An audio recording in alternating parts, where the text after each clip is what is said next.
I mean, again, he doesn't know who Gabriel is, right? Because he didn't come from an Abrahamic faith. The people of Mecca were pagan. Quran has mentioned if this book was from other than God, they would have found in it many contradictions. If a book is without contradictions, that has no bearing on whether it comes from God or not. I've had phone books that are inerrant, but I certainly don't think God gave them. That we believe without understanding. Take this Uyghur flag, you sons! That the standard narrative has holes in it. The Prophet tells us because Satan or the devil sleeps over our nostrils. Those who oversleep and not pray Fajr on time, Satan urinates in their ears. I really do think Jesus was crucified and that he really was dead and buried. He thought that he was a son of God in the sense that he was specially chosen by God. I think Jesus really did think he was going to be the Messiah, the future king of Israel. I mean, that is, after all, why they crucified him.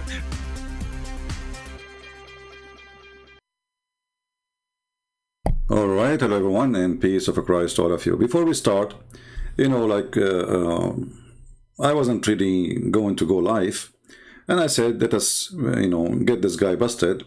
But then I look in the chat, and you see how silly people are. Where are you, CP? We are waiting, CP. Where are you going? Are you coming, CP? I mean, people are very silly and very stupid. Sorry to say. Are you in the bus station waiting for me? Are you homeless? Are you in the street? You are sitting in your home. So we are the one who spent from our life, from our time to teach you. And you are the one who calling us like waiter for you. So if you are a person who is so busy, you cannot wait, just leave and don't come here again. Now, we have two Abduls, and two Abduls will not make Allah God and will not make Muhammad a prophet. The Muslims are so desperate, they cannot find their prophet in the Quran, so they try to find him in the Bible. No problem. I mean, try. It's good to try. Doesn't hurt. Doesn't hurt. There's one person I need to ban here too. Here we go, we just did. When the Muslims, they try to find their God in the Bible, it's a good sign. Because that's mean our book is a true book and their book is a fraud. When a Muslim, he could not find a proof that Muhammad is a prophet, depend in the Quran alone, and then even they say that the Bible is corrupt, and then they try to find in the book which is supposedly corrupt, what supposedly will prove that Muhammad is a prophet. So how a corrupt book will prove your prophet to be a prophet? That must be a corrupt proof. So it is really funny, silly, stupid religion. When you are desperate, bankrupt, you look for your pennies, and this is their pennies. So today this guy, he is desperate to get some Abdul. He is, I think, from France. And, this is the only way to make money these days. Say anything good about Muhammad, and people will subscribe and will support you. Muslims, they support anyone, speak good about Muhammad, even if you are a cockroach. So he got this guy, and this guy supposedly he claimed that he speaks Hebrew, and you can tell he is not even reading Hebrew. They use websites like those. And this is how they read. The same as the Muslim when they call me and they claim that they are reading Arabic. And you can tell even his Arabic is funny and dummy. So let us go and see what this guy he have to say to us, and we go from there. Remember, the topic is that Muhammad is in Isaiah 42. All right. And he actually gives the Arabic word deen as being the closest in meaning to the Hebrew. See, they found the word deen is the closest to the Hebrew. You stupid idiot. The Hebrew and the Arabic is not a language. Arabic is born of mix of languages, and number one mix is the Aramaic. So you are silly again. What is deen? What a big deal, guys. We are close. We have the word deen. Shall I tell you how many words we use the same? I mean, Arabic exists before Muhammad, you idiot. What does this have to do with Islam? Like, is Muhammad is the one who created the Arabic language? Is that word used by the pagan before Muhammad or not? This is how silly, and this, I mean, you did not even start and you are making me vomit. This is how silly you are. This is the most closest word to the word Quran, deen. Aha! Oh. Wow. Okay, so wow. Mishpat. The other guy says wow, like, I mean, this one made him say wow. This is the close word in Hebrew, the word deen. The other guy says wow. But this is a word we use for centuries before even Muhammad was exist. What does this have to do with Islam? The word deen means religion. So those who used to kiss the black stone, they have a deen. Those who worship Jesus, they have a deen. Those who worship the God of the Jews, they have a deen. Those who worship the star, this is deen. Deen means religion, you idiot. What is wow. The other guy said, wow. Legoyim Yotzi, Legoyim. to the Gentiles, he will cause to come out. The verb is he feel, it's causative. We can say he will bring deen to the Ummiyin. Why the Ummiyin, they don't have a deen? They don't. Look carefully what this guy he said. He just destroyed all the Muslim claim. He said that the word Ummiyin does not mean they do not know how to write, how to read. They are the Gentile. How many times we said to you this is how it is? And how many times the Muslim they say Christian Prince is lying? That the word Ummi does not mean a person do not know how to write, how to read. It means the Gentile. So he just admitted that the people of Muhammad, they are Gentile, and his prophet is a Gentile. That's wonderful. Continue. The Gentiles. Ummiyin means Gentiles. Correct. He will bring divine religion to the Gentiles. And we have confirmation in the Quran, 61:9 of the Quran, Huwa alladhi arsala rasulahu bil huda wa dinil haq. This is the proof you have? Let us go to the verse so people will laugh. So he is the one who sent Rasulahu bil huda wa din al haq. And by the way, your Arabic is broken like a boy from Afghanistan.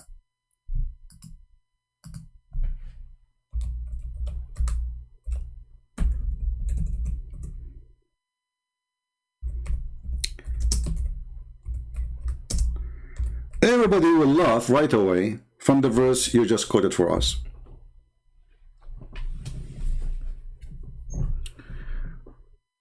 هو الذي أرسل رسوله بالدين. هو. It is he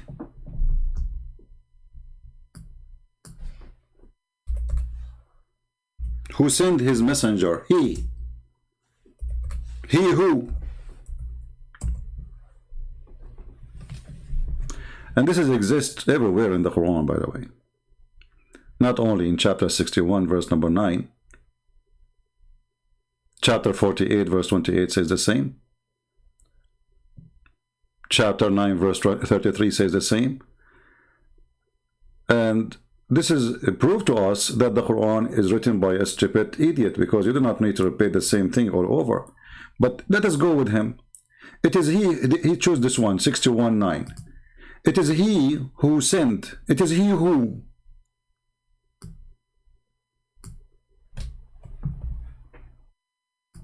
It is he who.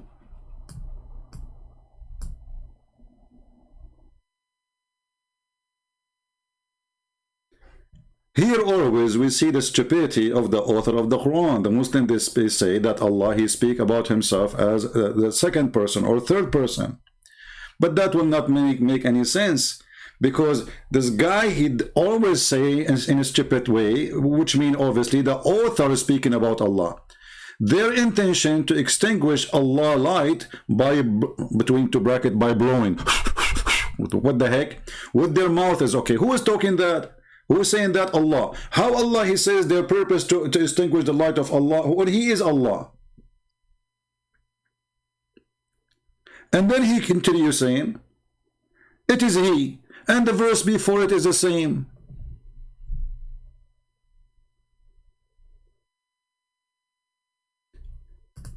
If you read verse number 7, actually, you will see that the idiot who chose this verse, he is stupid. Why? Because it says that Allah guide not those who do wrong. Is being pagan wrong? Yes. So how you can bring deen to those who they are wrong, if Allah is saying Allah guide not those who do wrong? Are we following, people? Are we following?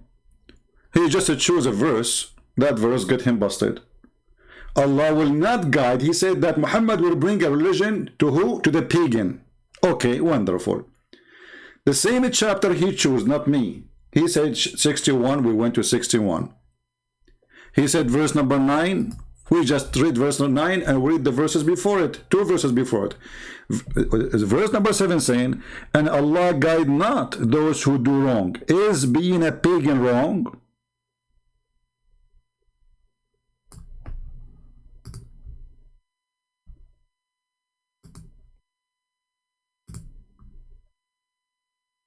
I want Muslim to answer. Is being a pagan wrong? And by the way, I started blocking people who say things will make my blood boil from now on, especially females.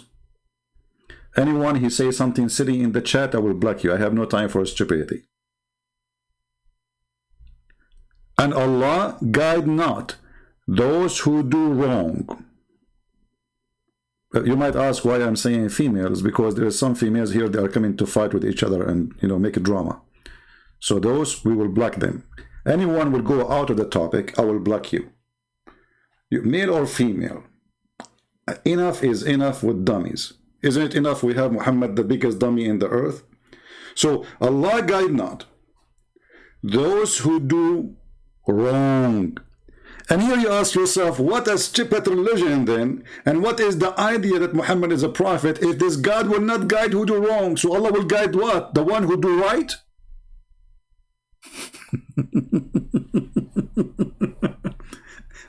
Shall we stop? We are done. We refuted them. We do not even need to continue about Muhammad in Isaiah 42.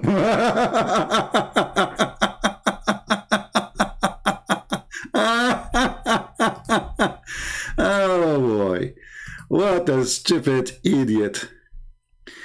Anyone will use a bad name in the chat. If your name is bad, we will block you too. All right? So, and Allah will guide not those who do wrong. But this guy in the video is saying that Muhammad, he will broke the religion, divine religion, to the pagan. But Allah will not guide the pagan because they are doing wrong. Is worshipping another God beside God, isn't it the biggest sin in Islam? Yes, it is.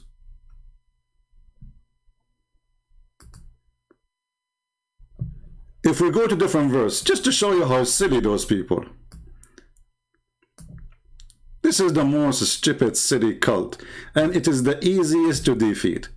You know, I can have a hard time with somebody's an atheist. He say he was a monkey, and then I say, okay, I say to him, I surrender. That's it. I cannot debate you. You are a monkey. You won. Okay, just you're a chimpanzee. But a Muslim trying to debate, he have the most horrible, stupid book ever.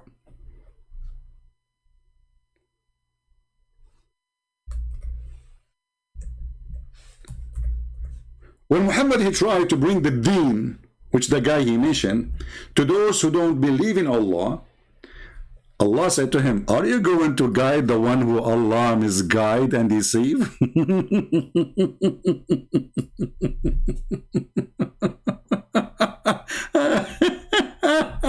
Unbelievable. So listen carefully. Muhammad, he went to those who don't believe in the true God, and he said to them, I want you right now to believe in the true religion, the divine religion, the one come with the black stone, we kiss it and we lick it, and it's in the shape of a vagina, the God who promised you an endless penis and a big ass, and women vagina, whatever you use it, Allah is going to fix it, and you don't be confused about using it again. It's going to be virgin. That God, he said to him,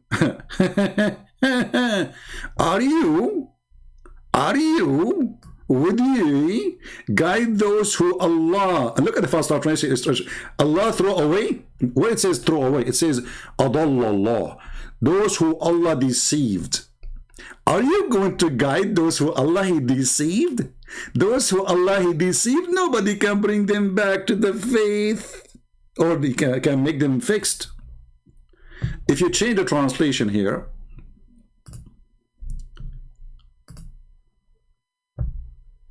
or the translator, sorry. Because in Islam there is something funny about translators. When you translate you change the translator, you change the whole Quran.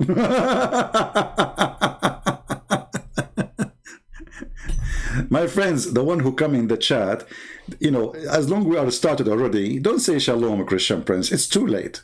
Okay, like, come on, you imagine you enter the classroom and the teacher is talking and now you are saying to him, Assalamu alaikum, you are acting like Muhammad now.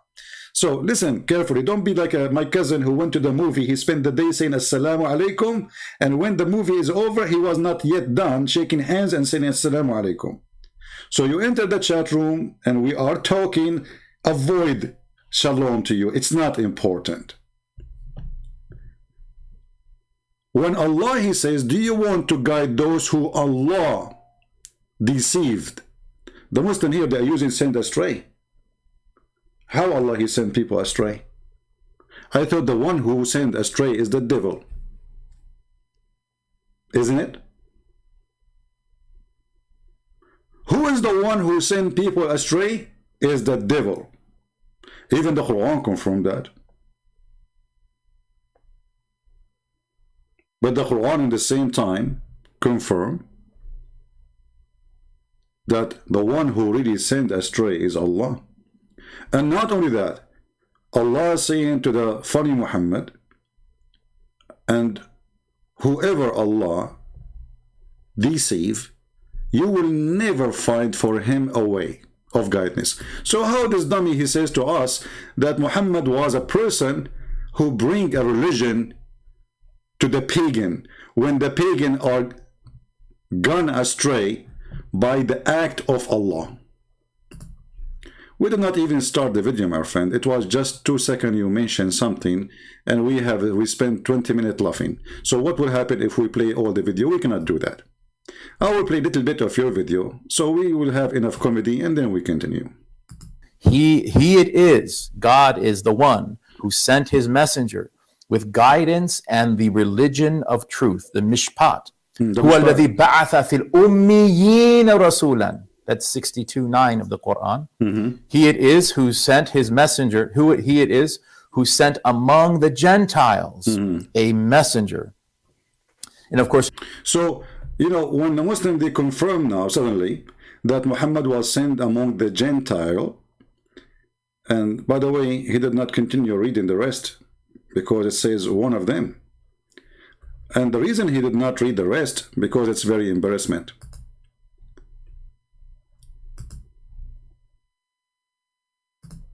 I will show you why he did not read the rest.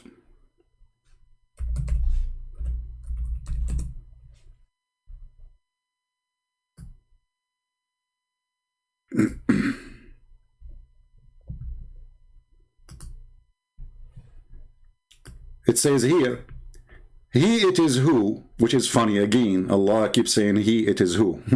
Obviously the author of the Quran is stupid.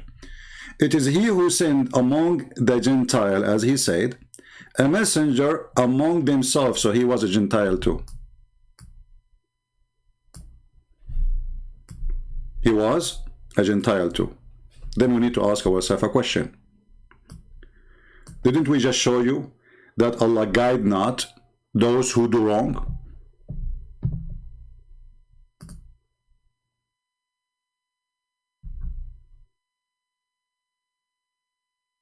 Chapter 61, verse number 7.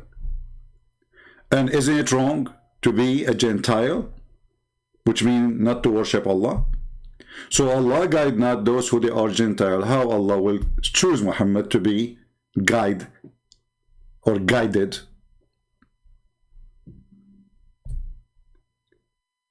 Here we see that Islam is a very stupid cult. Muhammad, he could not explain why people don't believe in him. Muhammad, he said that if 10 Jews only believe in me, the rest of the Jews will believe, which means it was a big failure. Not even 10 Jews believe in him. When it's come to Jesus, he said, I came for the sick, not for the healthy. That makes sense. Because guidance needs to the one who's lost, not the one who's not. The one who's not is not lost. So why do you want to give him GPS? He have it already. So Islam is a stupid cult. But because those people are so desperate, they help us to expose this desperate cult, who their prophet cannot be found in their book to be a prophet, but he can be found in our book, which is amazing how powerful our book is, to the point that those pagan people, who they are proud about their God supposedly, suddenly they are proud about the God of the Old Testament, not about the Quran. You have the famous verse 7:157. الذين يتبعون الرسول النبي الأمي. Exactly. Those who follow the messenger, the Gentile prophet, Okay. who is mentioned in the Torah and in the Gospel. So It says there, the one who mentioned in the Torah and the Gospel. The verse says the one who is mentioned in the Torah and the Gospel. Okay.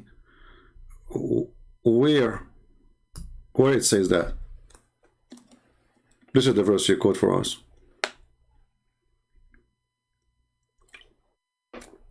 This guy is adding words to the verses.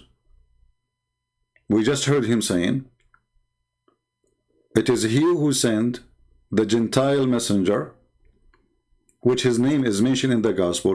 Where it says that, here we go, this is your translation.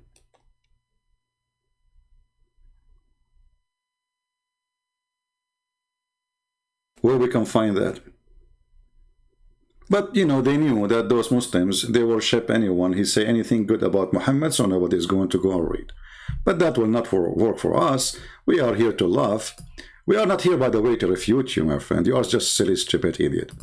A person, he's an ex-Muslim, he sent me this video. This is why I decided to come.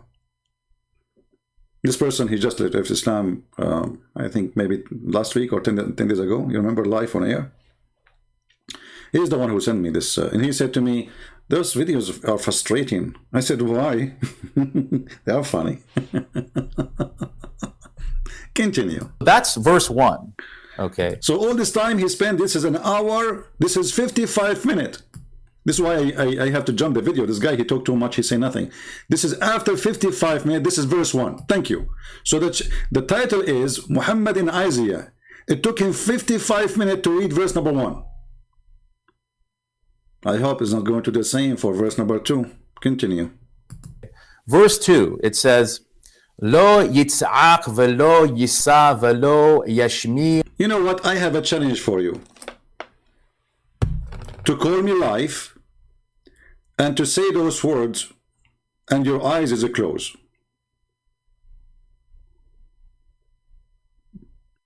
Or you know what? I will show you in the screen a verse of my choice and you read it. Stop using the Jewish website, which is pronouncing words in Hebrew, because obviously you do not know Hebrew, you do not know Arabic. I mean, this guy, he speaks a little bit of Arabic, but his Arabic is broken the same as my flip-flap shoes. And I could not find one in Walmart. The market is empty, thanks to, you know, Joe Biden. So, you know, like, okay, I'm going to read Hebrew right now. I became a Hebrew expert. So I will read, and now I became a Hebrew, you know, scholar. Read for us, please. Tell us what verse number 2 is saying. Give us the cheese. He shall not cry out, nor lift up, nor cause his voice to be heard in the streets. Meaning outdoors. Ibn Ezra says, Ibn Ezra said, the Muslim, they ask Ibn Ezra, and Ibn Ezra said, okay, what Ibn Ezra said? this was so that people would flock to him and not flee from him. So he have to be very nice, very gentle, and very kind. And look at this face. Look. Let me zoom in. Let me zoom in. Are you sure you did not work in the theater before? He have, I think, 3-4 screens, and he is reading from there. You know, this guy, he keep looking left and right, he's reading. Look at this, how cute. So Muhammad, nobody flee from him. Okay, let us go to the hadith. Shall we go to the Quran or the hadith? Is it Muhammad, he says, I was victorious by terror from a distance of 1 month journey?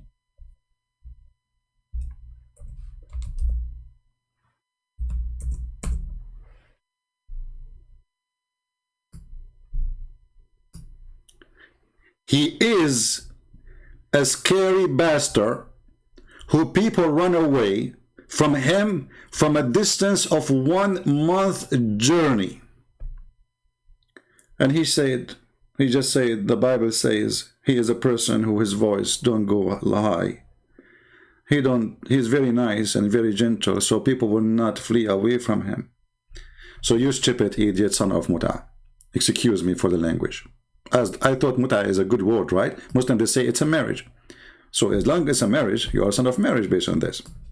Listen carefully. Isn't it your stupid Quran saying that the Jews, they flee from Muhammad? And even your stupid God, he did not understand why the Jews, they destroy the head of the door or the side of the door of their houses?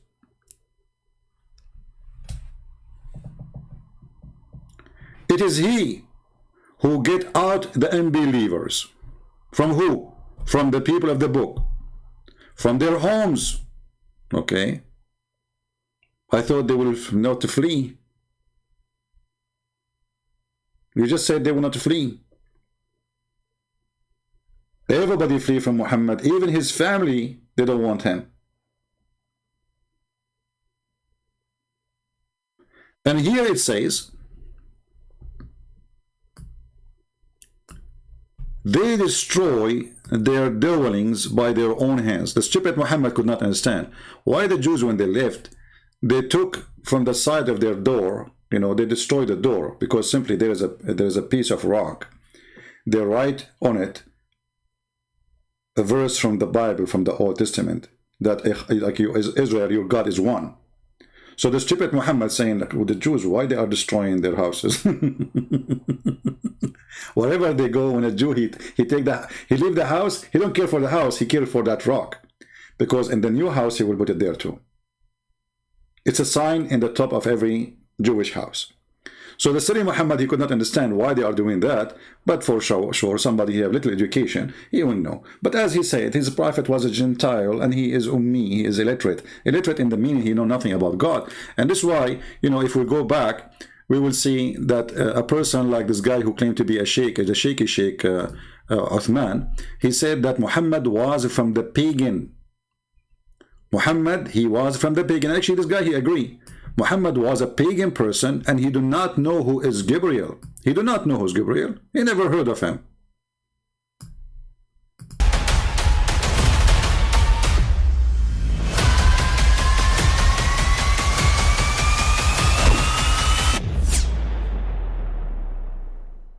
But I mean, again, he doesn't know who Gabriel is, right?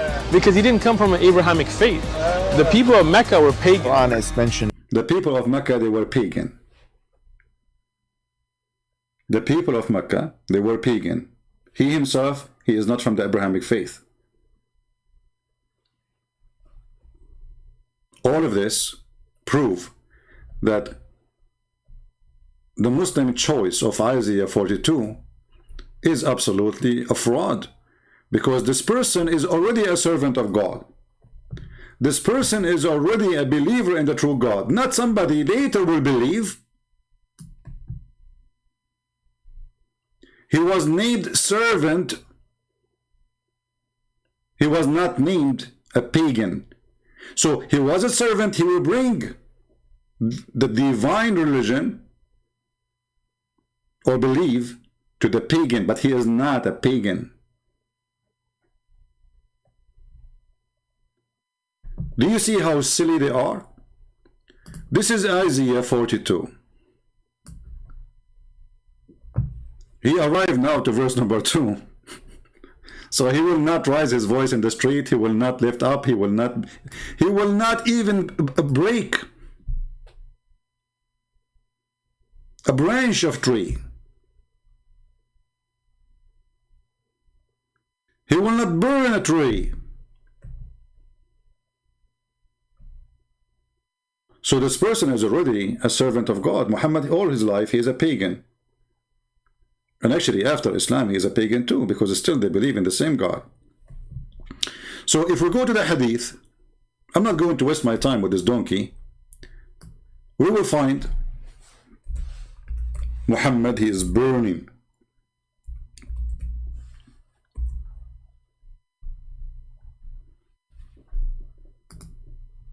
This person is not only sick, he killed his enemy, he even burned trees.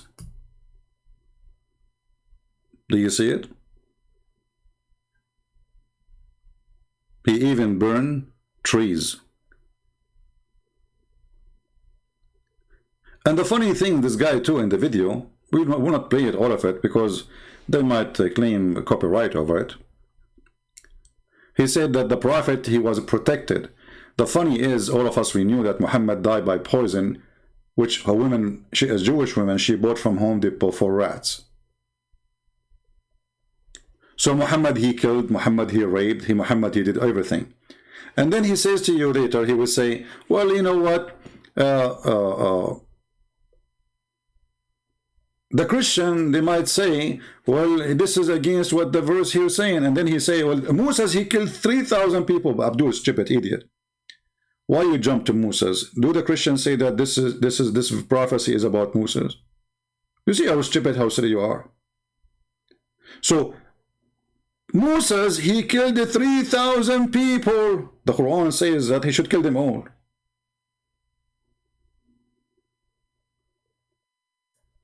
And who said that this verse or this chapter is about Moses? Why you are mixing things up? So they cannot make it fit with Muhammad. They jump to talk about Moses.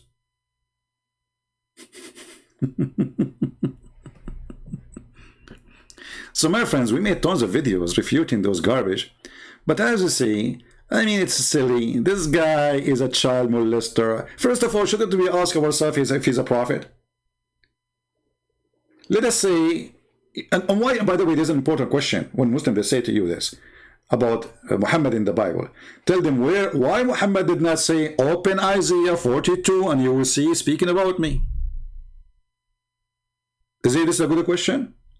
How come the stupid Muhammad, are you Muslims saying to us, Muhammad is so idiot, so stupid, so donkey, to the point he do not know that Isaiah speak about him, but you Muslim knows? Why Muhammad, when he sat with the Jews and he lived between the Jews, he never said to them, open Isaiah 42. Let us read it together. It's about me. Are we following? So what the Muslims are giving us a message that we need to help our prophet to find himself in the Bible. Our prophet is a certified donkey and he cannot understand. He do not know.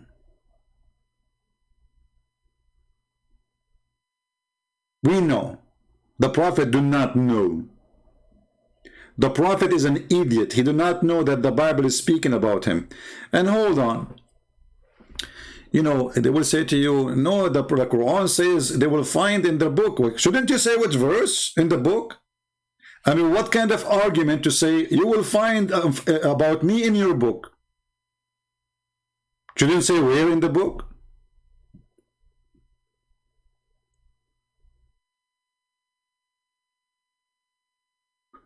And man, the Jewish, they corrupted their book, but they kept only that chapter. That's it. The whole book is corrupted. This chapter is about Muhammad. It's a very silly argument, very stupid. But I want to show you something. I found a video about this guy, from this guy. Here, he speaks about the satanic verses. And I will show you how Muslims themselves, those who attack Christianity, they are really our biggest help to make Muslims leave Islam. Go, Abdul. This will tell me the Prophet Muhammad, peace be upon him, violates Deuteronomy 18:20. So what does Deuteronomy 18? My friend, your Quran, your prophet is not a prophet. He violates everything. He's a child molester. He's a rapist. He's a thief. He went to his own son. He flirted with the wife when the husband was not there and he was sleeping with her already. Your prophet, he worshipped different God. Your prophet, he is a black stone kisser. Your prophet, he pray in different direction. Your prophet, his God have different name. Your prophet, his God is not a spirit. Your prophet God have different nature. So what an idiot. Even as long you believe in Isaiah, do you believe in Elohim? Elohim mean gods, don't mean God. Why the God of the Jews, he used the word gods, describing himself? Why your Quran never used the word Elohim? Never heard of it?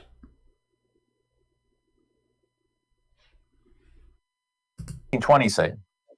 It says, "But the prophet who presumes to speak a word in my name, which I have not commanded him, or who speaks in the name of other gods, that prophet shall die."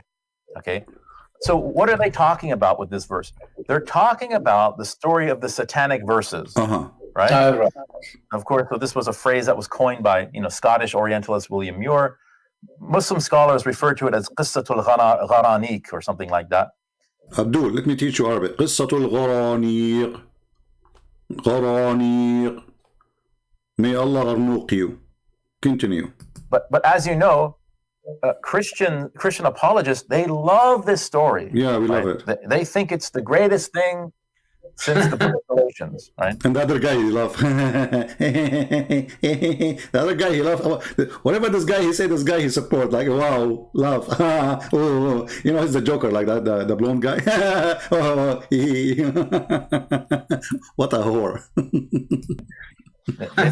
They think it's the greatest thing since sliced bread at Holy Communion. So as You are making fun of the Holy Communion, you idiot. Isn't it your God who sent 7 sandwiches to Jesus in the Quran? And you have a chapter in the Quran about it. It's called the chapter of the table Al-Ma'idah.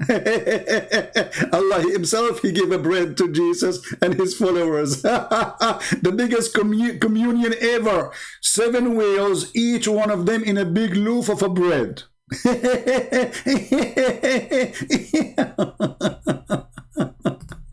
As the story goes, and there are multiple contradictory versions of the story. Okay. Yeah.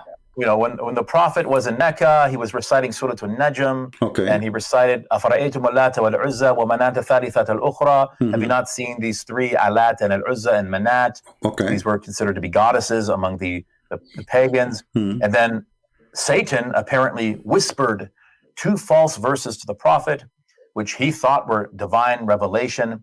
وَتِلْكَ الْغَرَانِيقُ الْعُلْيَا وَإِنَّ شَفَاعَةَ تلك الغرانيق العليا. This is a scholar, supposedly. تلك الغرانيق العليا. Hey Muslim, did you hear it? If a Christian prince is the one who said that, the Muslim, they will make a drama about it. تلك الغرانيق العليا. العليا. العلا, you idiot. العلا. العليا. You are so cute. I wish I can grow someone like you in my yard, but I don't think that government will allow me. Yeah, continue. Let us see. Satanic verses. The Turtaja? And eventually the prophet, the Muslims, and all of the idolaters prostrated. Okay. Word then spread that the prophet had compromised with the idolaters. Hey, Abdul, liar. They did not prostrate only. Your prophet, he prostrate with them. Continue. And everything just sort of got along, but then Gabriel informed the prophet of that, and those verses were removed from the Quran. So that's sort of the basic story. Now, Christians, they point out that this story of the satanic verses, it must be true because it fulfills the criterion of embarrassment, right? They say, why would a Muslim invent this story? Why would a Muslim invent a story that embarrasses the prophet? It must be true.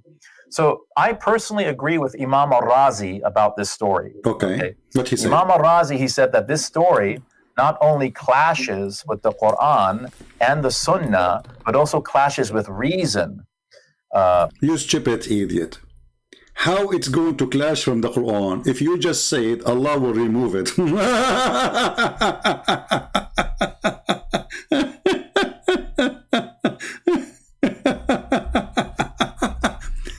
If it's not true. By the way, the Razi is the one who support your prophet about the sperm is coming from one of your prophet. He says that chapter 86, verse number 6 and 7, it says the sperm comes from the backbone of the man and the ribs of the women. Razi, he support your prophet and he claimed that the sperm of the man is coming from his brain. And the reason, because the cells of the brain look like a baby. You choose a Razi, you idiot. I mean, from all the donkeys in the world, you could not find somebody except a Razi. But look what happened. He said he speak like he don't believe in this story, but the Quran confirmed the story. He said that the Quran have a clashes with it, but the Quran saying Allah will remove it. So if Allah, why Allah will remove something is not there?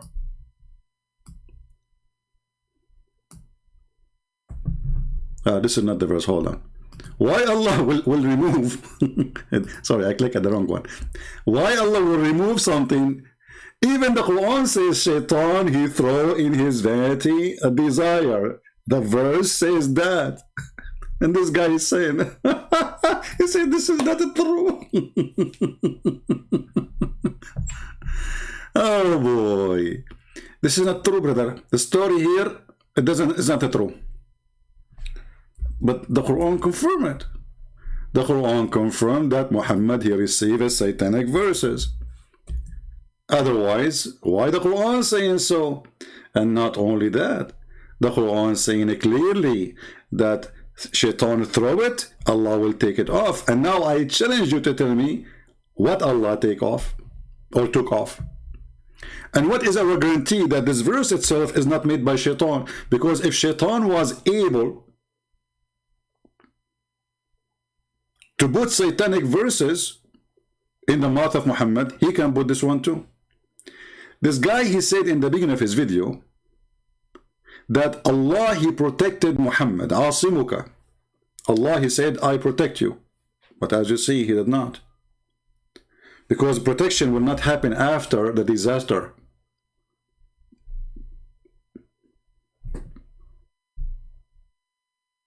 Did Allah protect him from Shaitan?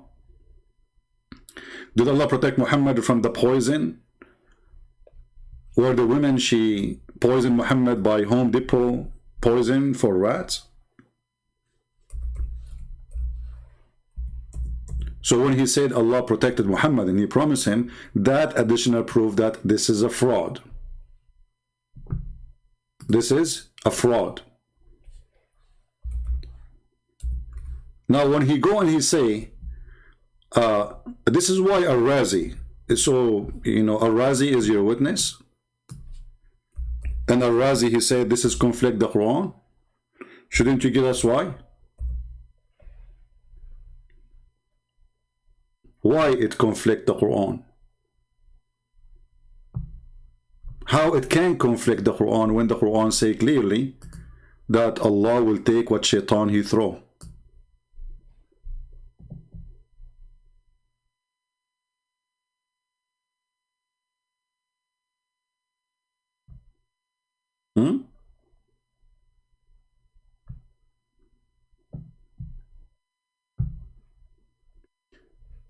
Very embarrassing, very silly, and very deceiving.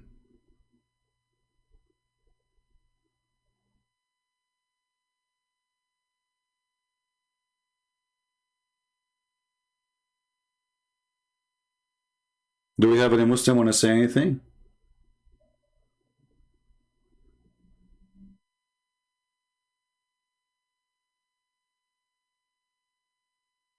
Anyone?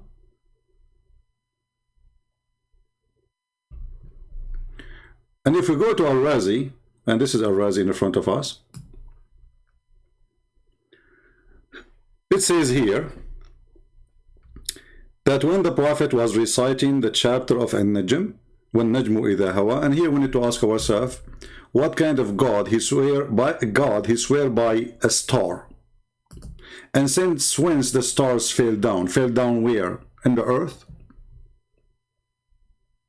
So the silly Muhammad, because he is extremely silly, claiming that God is speaking, he made a stupid mistake again as usual. Because simply stars don't fall down on the earth.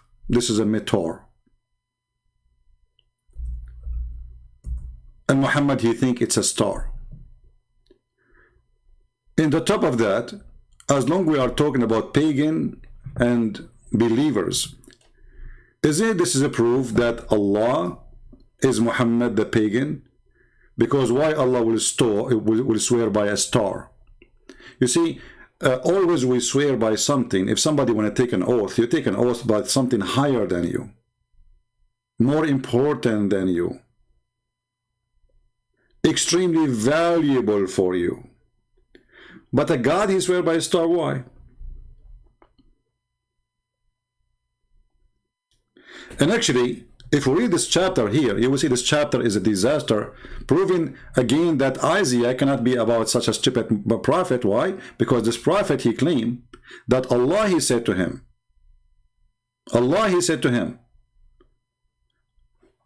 by the star I swear when it goes down. Why Allah need to swear by the stars to confirm something? And then he says, your companion neither astray nor being misled. Who is this companion?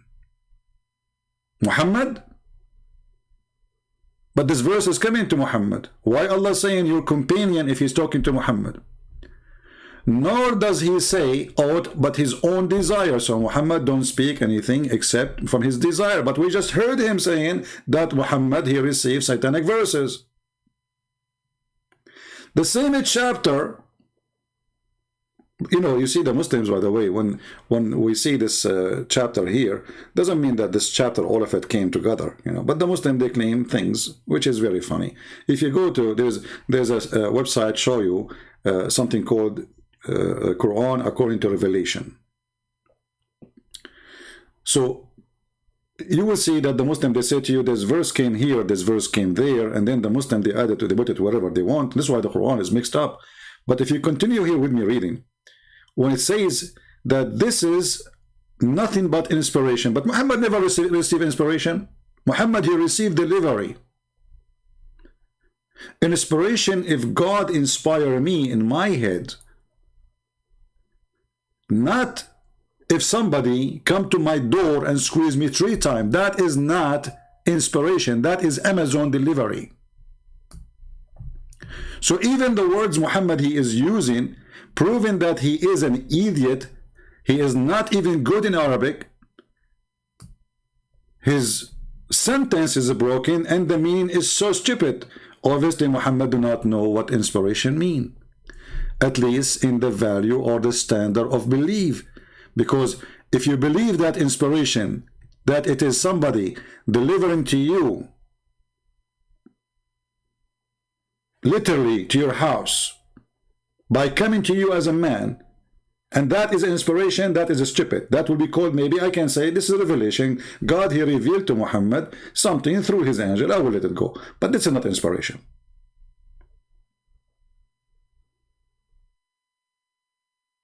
I can say I was inspired by this person, which means he gave me ideas. But he did not come to me and tell me do this and that. So as long as he received a squeezing machine, his name is Jibreel, he came to him as a grandizer. He squeezed him 3 times, and Muhammad do not know why, and Muslim do not know why. Because why you are squeezing the guy who do not know what the point? And why you are saying to him read if the guy cannot read? Who is the stupid here, the angel or Allah or Muhammad? One of them is a stupid. I say the 3. Because if I say to a person who cannot read, that is stupid unless I want to do a miracle. Like Jesus said to the one who cannot see, he saw. The one who cannot walk, he walk. He said to him, walk. Allah said to Muhammad, read. Did he read? No. Add to that, and to this, and this, and this. He continues saying, he was taught by the mighty in power. You see, the Muslim, they say that they believe in one God. Correct? That's what they say. They believe in one God. But Muhammad was not taught by Allah. He was taught by a person. He is one mighty in power. Who is that? Who is a Muslim want to help us?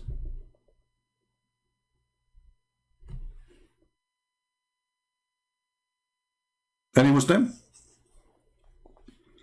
He was taught by who? By one mighty in power.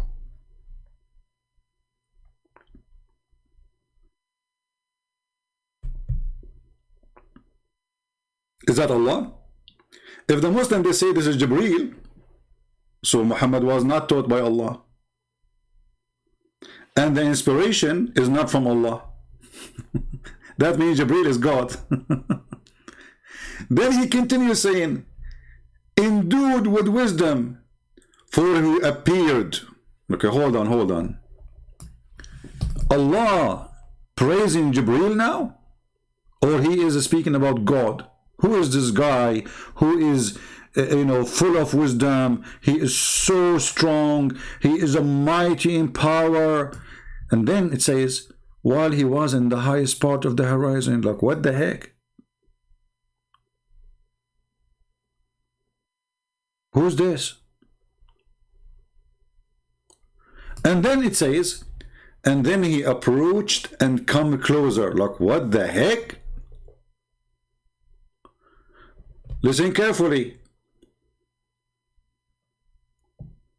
The one who taught him, he taught him when he was in the horizon, and he is a mighty in power, and he is full of wisdom. So why he getting closer now? He taught him already. Based on this, Muhammad been taught the Quran before anyone come to him, regardless if this person is God or angel. It says that he taught him by one mighty in power. By the way, this is a translation saying by one mighty in power, but doesn't say that in Arabic. It says Allamahu shadidul quwa. The one who taught him is the mighty in power. It doesn't say the one. The one who taught him is the one with mighty in power. Or he been taught by the mighty of power person. And then he approached him. Okay. And then he was a distance 2 bow length or even nearer. So the story of Muhammad being squeezed by Jibreel is a lie. Because this is not the bow barrier, distance. Muhammad lied in his story, because as you see, he did not touch him. He was close. And then what happened? And look at the disaster. You see, the Muslim, they said between 2 brackets, so Allah, it doesn't say that in Arabic. So he did convey the inspiration. And why they have to add the word Allah here? Because it says here, to his servant. That will make Jibreel Allah. Because Muhammad servant of who? By the way, the word servant here is not accurate. Abdahu is not just a servant. Abdahu is his slave. So he convey the inspiration to his slave. If this is Jibreel, that means Muhammad is a slave of Jibreel.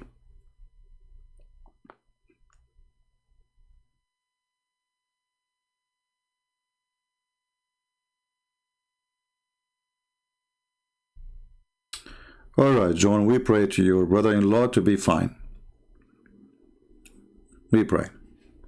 So you see, guys, how stupid this religion is. Did Allah come down to Muhammad? The Muslim, they will say no.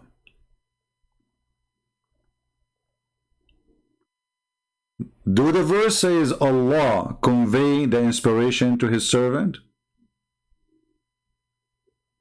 No. It says, so he did continue what happened. He closed the distance and now it's time to deliver. Why you insert Allah here? Unless this is Allah. Very silly, very stupid religion. And if we continue, watching the videos, you will see that every single word they say is just a joke. Muhammad, not only he worshipped different God, Muhammad is a satanic messenger. The Quran proved that. And when the Quran confirmed that even Shaitan is an employee to Allah, and he is not a bad person, and Shaitan is a Muslim, actually even Muhammad, he confirmed that he received his command from the devil.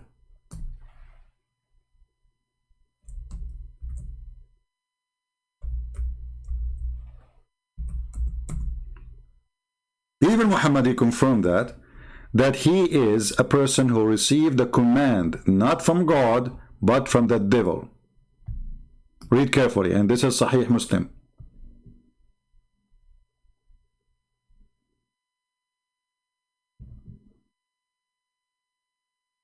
Focus with me, people. Don't ask me about why Muhammad hates dogs now, because this is not our topic. Are you suffering from flight of thought like Muhammad? Focus, focus. Be mature adult.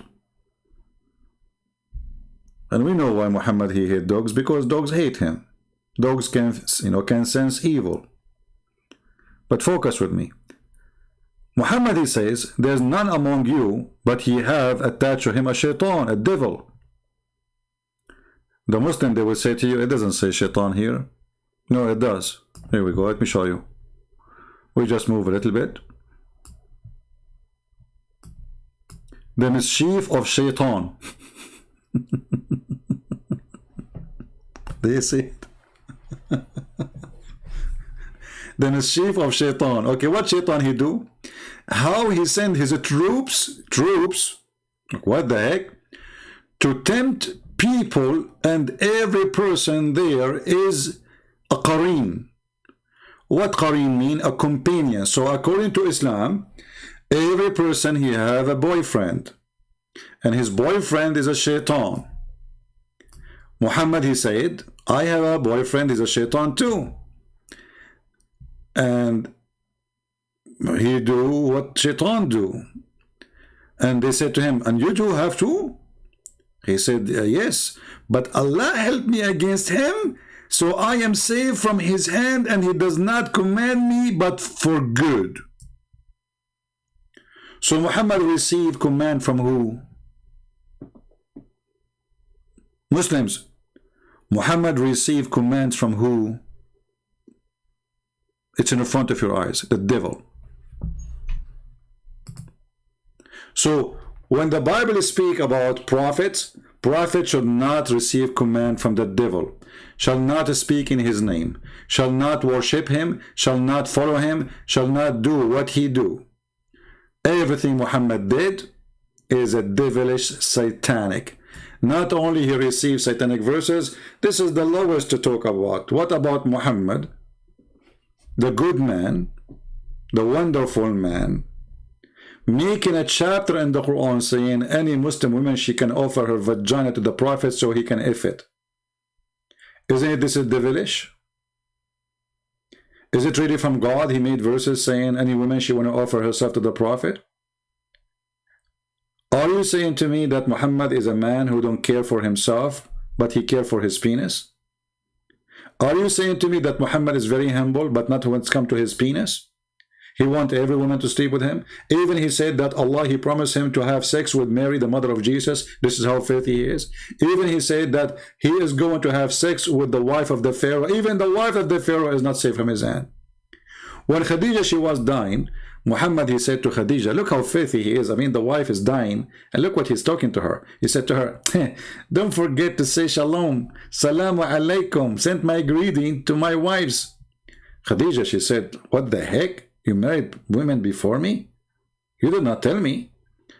Muhammad, he said, I forgot to tell you, Allah will marry me, Mary, the mother of Jesus, and the sister of Moses, and the wife of the Pharaoh.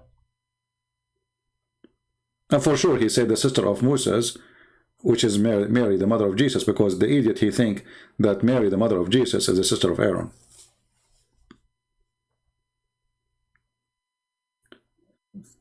So we are so glad that Muslims are trying to find their Muhammad in our book, because obviously their book is stupid. You see, when somebody says to me, Muhammad here, Muhammad there, Muhammad is everywhere, my friend. Muhammad in the cartoon too. When you say that Allah protected Muhammad, here we go, we are making a mockery of an idiot. Where is the protection? The whole world is laughing at him.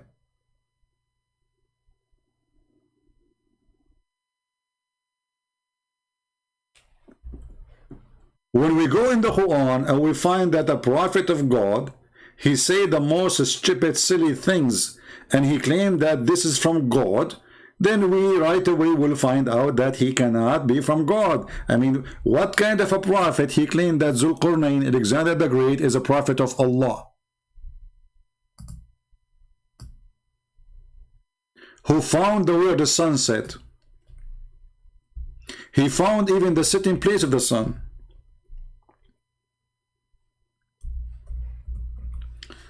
The Jewish always, they used to make fun of Muhammad. That's why he hated them, by the way. Later he discovered, but it was too late. The Jewish, they came to him, they told him, tell us about Prophet Zulqarnain. The donkey, he took the bait. He believed them. He said, yeah, he's a prophet of Allah. And Allah gave him power.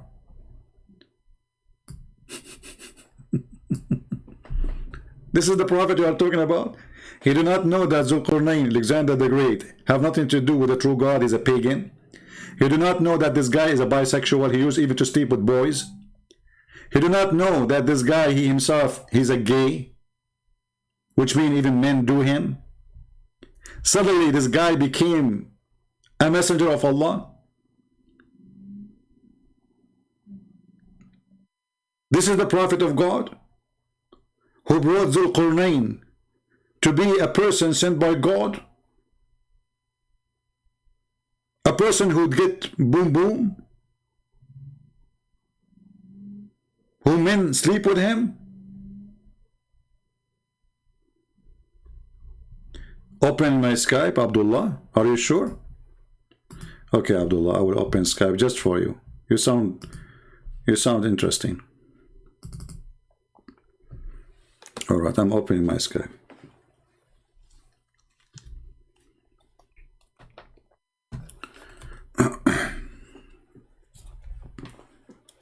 Okay, Abdullah, send me a text message, my friend.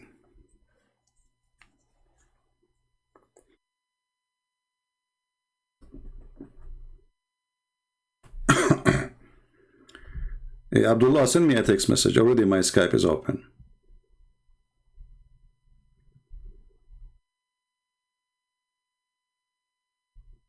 I'm waiting for you.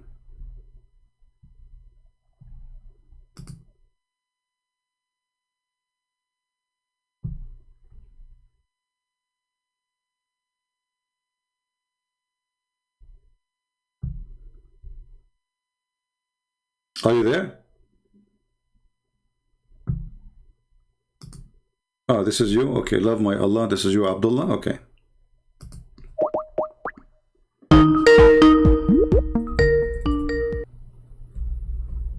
Hello? Hello? Yes, my friend, you are live on here. What do you want to say to us?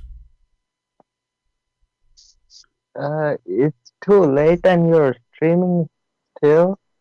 What, this is the, so you are calling me to say to me it's too late? No, I want to tell you that you are so obsessed with my prophet. Why? My friend, I am obsessed with the truth. I want to save the Muslims. So it's, imagine if now it is for me 2:13 a.m. in the morning and I save a Muslim from going to hell. Isn't it amazing? Instead of going sleeping and snoring. So let me save you. What do you think about what we are saying? I know that's amazing if you are really truthful, that you are here to save Muslims. Yeah, But why I'm here? Why I'm here? Are you paying me to say to talk to you? Did you pay like any? no, that's not what I'm saying. Huh? So why? So what I'm getting from talking to you now? What is the benefit for me? If that's what you're doing, then it's good for you. Okay, but let me ask you. As long as we mention this, shall I charge people to talk to me like now you are calling me, or I should not? I should talk to everybody if I'm a good person. Yes, you should talk to everyone. Okay, so why your prophet, he will not talk to anyone unless he pay him? Okay, we'll get to that, but... No, we get this to that now. Why your prophet will not talk to anyone unless you pay him? I don't know. What are you talking about? Show me. Don't tell me why I'm talking about. I'm asking you, is it true that your prophet will not talk to people, individual, unless they pay him? Yes or no? I don't know about that. I don't care if you know or not. I'm asking you, is that good or bad? I don't know the context. Show me. If I read it, I will know. I will tell you before, okay, I'm asking you, is that bad or good? I mean, you need to know, is it right that I will not talk to you unless you pay me first?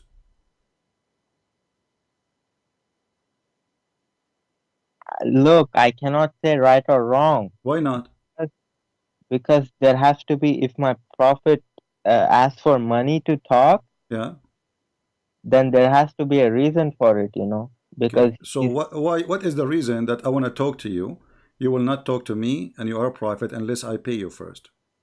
I think you are lying, because Allah said this prophet does not ask you for any money. Okay. So I'm asking you why you're a prophet then. He will not talk to you or to me or to anyone unless you pay him first. I don't believe, because Allah says my prophet never asks money. Okay. I'm asking you again. You don't believe, but are you saying to me that will be a contradiction? I have to see what it's about, I have No problem. I'm asking you again. Are you saying that there's no, you just said no way the prophet will do so. That's mean this is bad. No, it does not mean it's bad. But you just said nobody, there was no way the prophet will do that. No, I said Allah said he Well, doesn't. you said, I think you are lying. Why you said to me I'm lying if it's normal to do that? What make you think that this is a lie unless it is an embarrassing? No, why I'm saying is because Read for me chapter 58 verse number 12 and don't waste my time. what did you say? Which chapter? 58 verse 12. Okay.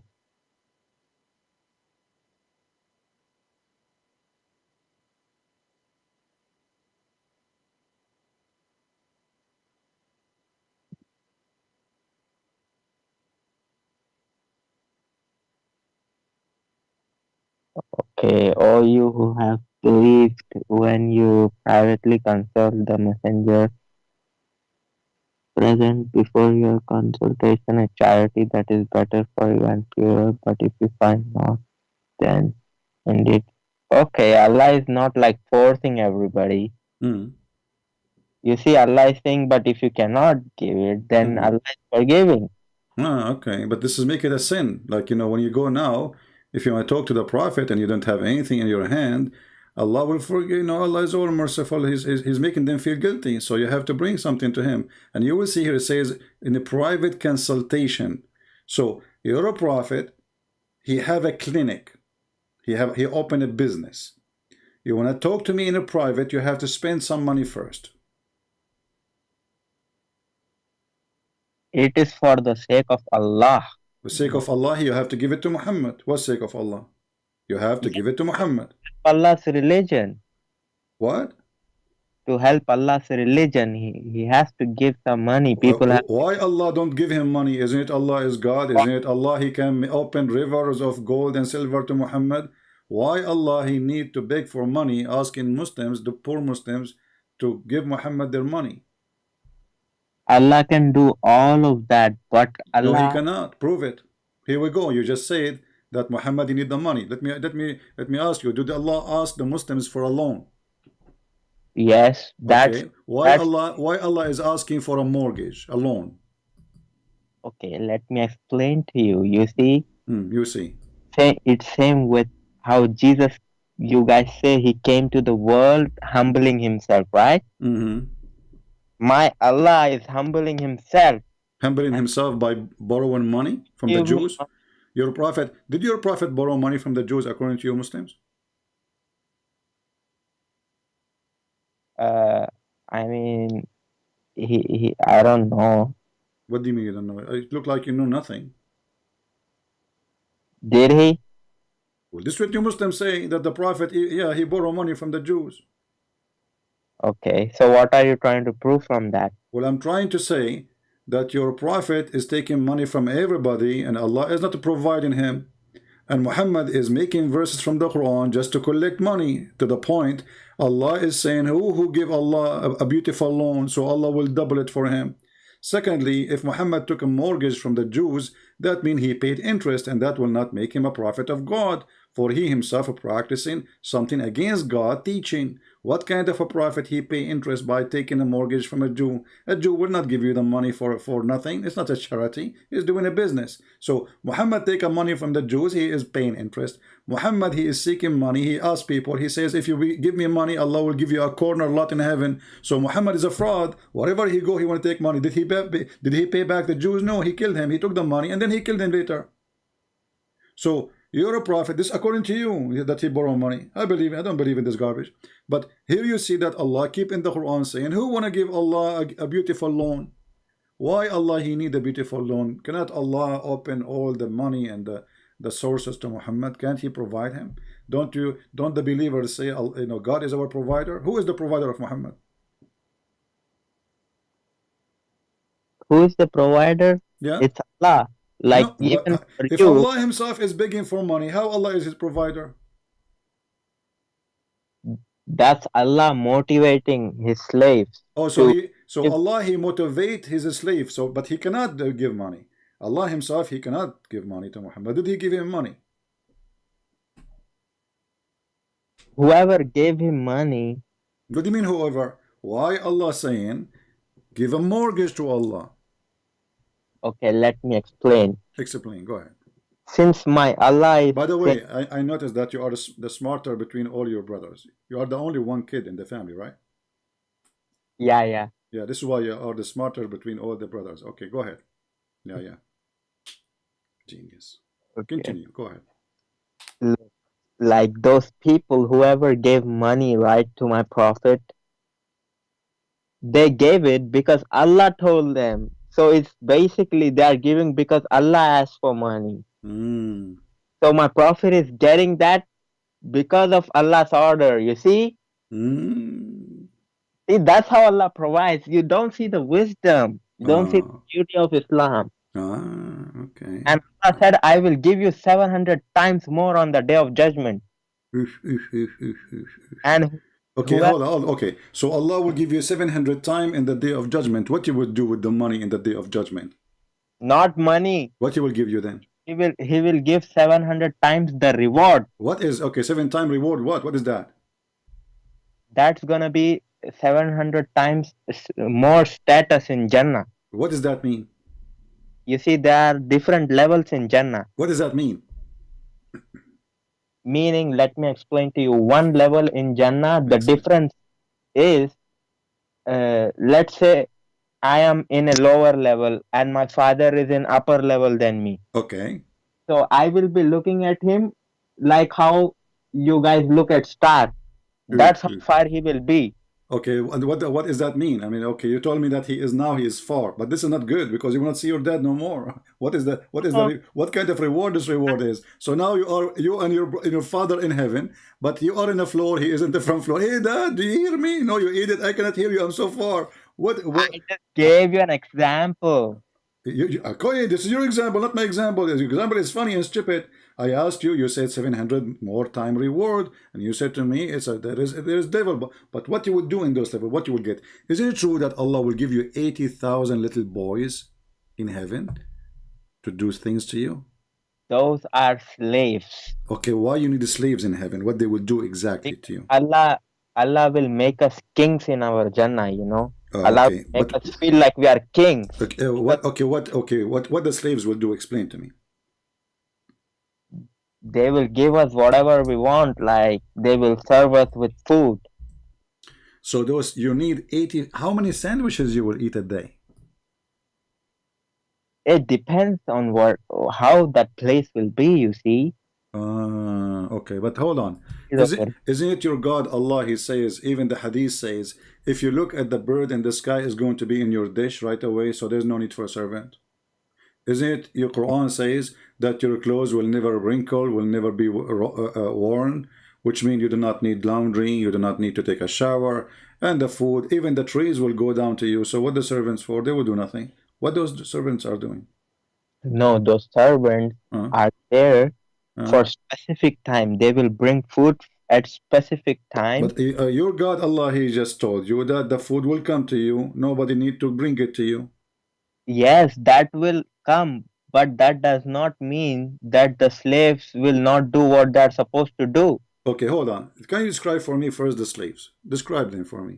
By the way, you are the smarter again between all your brothers, and you said you are the only brother, you are the kid in the family, and you agree that, okay. So describe for me exactly how those slaves look like and what their age. Is it true that they are kids, little boys? I mean, they are young. How young? Described as, I don't know exact number. Why you don't know? They are young. They are like maybe physically strong, young. You know. Strong. You like them strong? No, I'm not saying that. But What do you mean you're not saying that? You are being dirty now. Like, look at you. You said they are strong. What they will do exactly? What do you mean? You see, you always have this evil mentality of taking things. But your Quran says that those kids, those boys, they will never bleed. Those boys will what? Will never bleed. Okay. Why they will not bleed? They are strong because they are strong. That's how beautiful Allah made them, you know. What the beauty have to do with the bleed? They are boys. Women they bleed, but why boys will bleed? From what? I don't know. You should know what context Allah No, is you saying. tell me. You are the Muslim who you are the only smart person in the family between all your brothers, and your mom, she have only one son anyway. So you are the genius, and you are saying to me that those people, they will not look. The Muslim, they translate the word bleed that they will not get drunk. Are they going to drink with you? Oh, so it's actually a drink. But the boys will drink with you? You will be drinking with boys? Or they are servants? I mean, if they are servants, but if we want them to eat with us, they will. Okay. But here in Arabic it says la yanzifun, they will not bleed. So why they are saying they will not get drunk? Okay, so every single translation says drink and not bleed. So why it says here, you know, so they mean that they will not bleed from drinking? If that Arabic word is actually bleed, then I would have to ask somebody why instead of like writing bleed, why? Okay, let me ask you. Let us take it here. It says here that those boys around them, they are youth. And in different verse, it says that those youth are very white. Why they have to be white? Why they are so white? They are the same as lu'lu. Lu'lu mean, you know, like pearls. They are so white like pearls. Why they are so white? You see, when you will see how a pearl looks like, beautiful, shining bright. Okay. Then you will see its beauty. Allah is describing them how they will be in beauty. So you like a beauty? You like pretty boys around you? No, that's not what I'm saying. But Allah, you are the one who said beautiful. Okay. Every word of His is beautiful. Okay, you said that they are young males. They are very, very pretty, and they are pretty like pearls, right? Do you agree with the word pearls with the Quran? Yes, I do. Okay, what does that mean by saying pearls, like pearls? Pearls means like a diamond, you know, like a rare. Pearls is not diamond. Pearls is very white. Yeah. Okay. So why they are extremely white? I mean, what that pleasure will give you? What is special about it? And why they are boys, by the way? Why they are not male, big male? Why they are boys? Young male servants, not young kids. No, it says boys. Ghulman. Yeah, ghulman. Yeah, ghulman is boys. And what's for adults? Rajul. This is why when Mary, she gave birth to Jesus, according to the Quran, it says he is a ghulam. You know, ghulam. So this ghulam is a very young, he is a child. So why a child he will serve somebody? How a child can serve anyone anyway? It's not like if you go in the Quran, you will see the word ghulam appear in many places in the Quran. And then this is Mary, you know, even the story of Abraham, the story of Mary, the story of Zechariah, etc., etc. It says that this is a ghulam. How I'm going to have a little child, and I am old, like Abraham's wife, she said. And Abraham, he said. So a ghulam is having a child, a baby. So how the baby will serve you? And How the baby will serve you? look, those are the things of afterlife, right? So Yeah. don't know the reality. And okay, obviously you have no idea what you are talking about. So guys, after 1 hour, he come to the conclusion this is afterlife. For sure, afterlife. We are talking supposedly about heaven. What's wrong with you? Listen, Abdul, focus with me. So they are little boys, and they are the one who need somebody to serve them. So how little boys can serve you when they are the one who need a servant?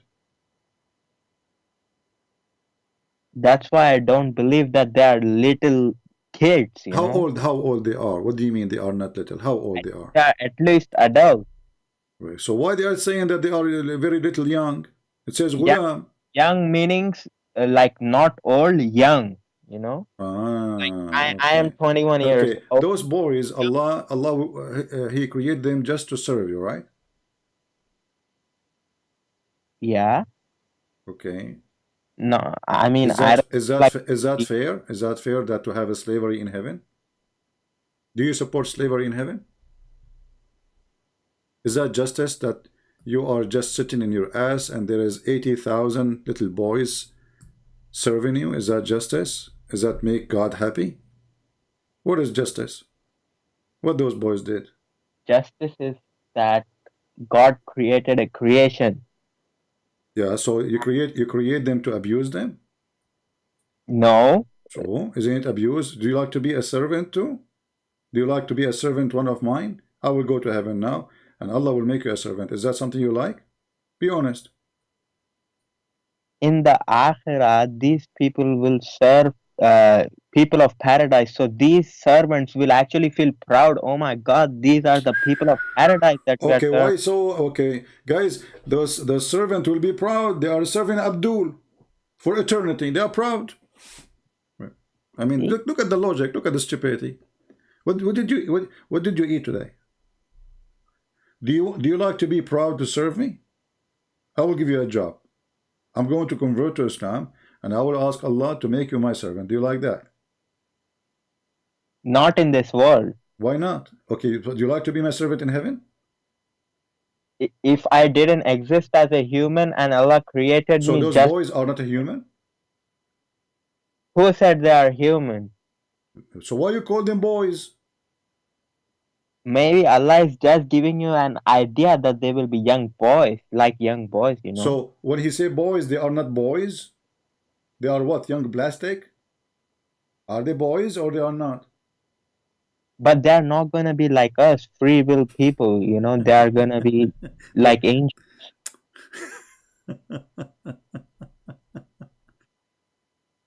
Okay, listen. What is your Islamic sect? You are a Sunni? I am a Muslim. What does that mean? Are you Sunni or not? I am somebody who follows Quran and Sunnah. You can call me Sunni, but I don't really Quran like and Sunni. You are Sunni. Okay, so because your prophet, he said that the Muslims, there will be 73 sect. Mm-hmm. Okay, which one is the one will go to heaven? The one which my prophet said, Allah's hand is upon the ijma. Okay. And they will never ever be misguided until the day of judgment. That's wonderful. But isn't it Allah, he said too, that the most of people, they will not believe until they became mushrikeen, which means the majority, they will be mushrikeen. So how that will be the ijma? How stupid is that? If the majority, they will be mushrikeen. Go watch the video of Sheikh Asim. He will say to you that the majority of the believers, of the Muslims, they will believe, but they are mushrikeen. So the majority are mushrikeen, not the minority are the true believer. Even your prophet, he said that Islam start as a small and will end as a small. So the ijma will happen, if ijma happen, that the majority and the majority, they are not the Muslim no more. Is it true what you are showing right now on this hadith that Jews were split 71 according to you? This is not according to me. This is according to your funny prophet. So I think this is also gonna happen right until the day of judgment, I think. Okay. And the Christian, there will be 72 sect, and the Muslim will be 73. So what Muhammad did, Muhammad, he was a failure. He is the worst. His religion is 73 time divided. The Christian and the Jews, they are more successful to preserve their book then.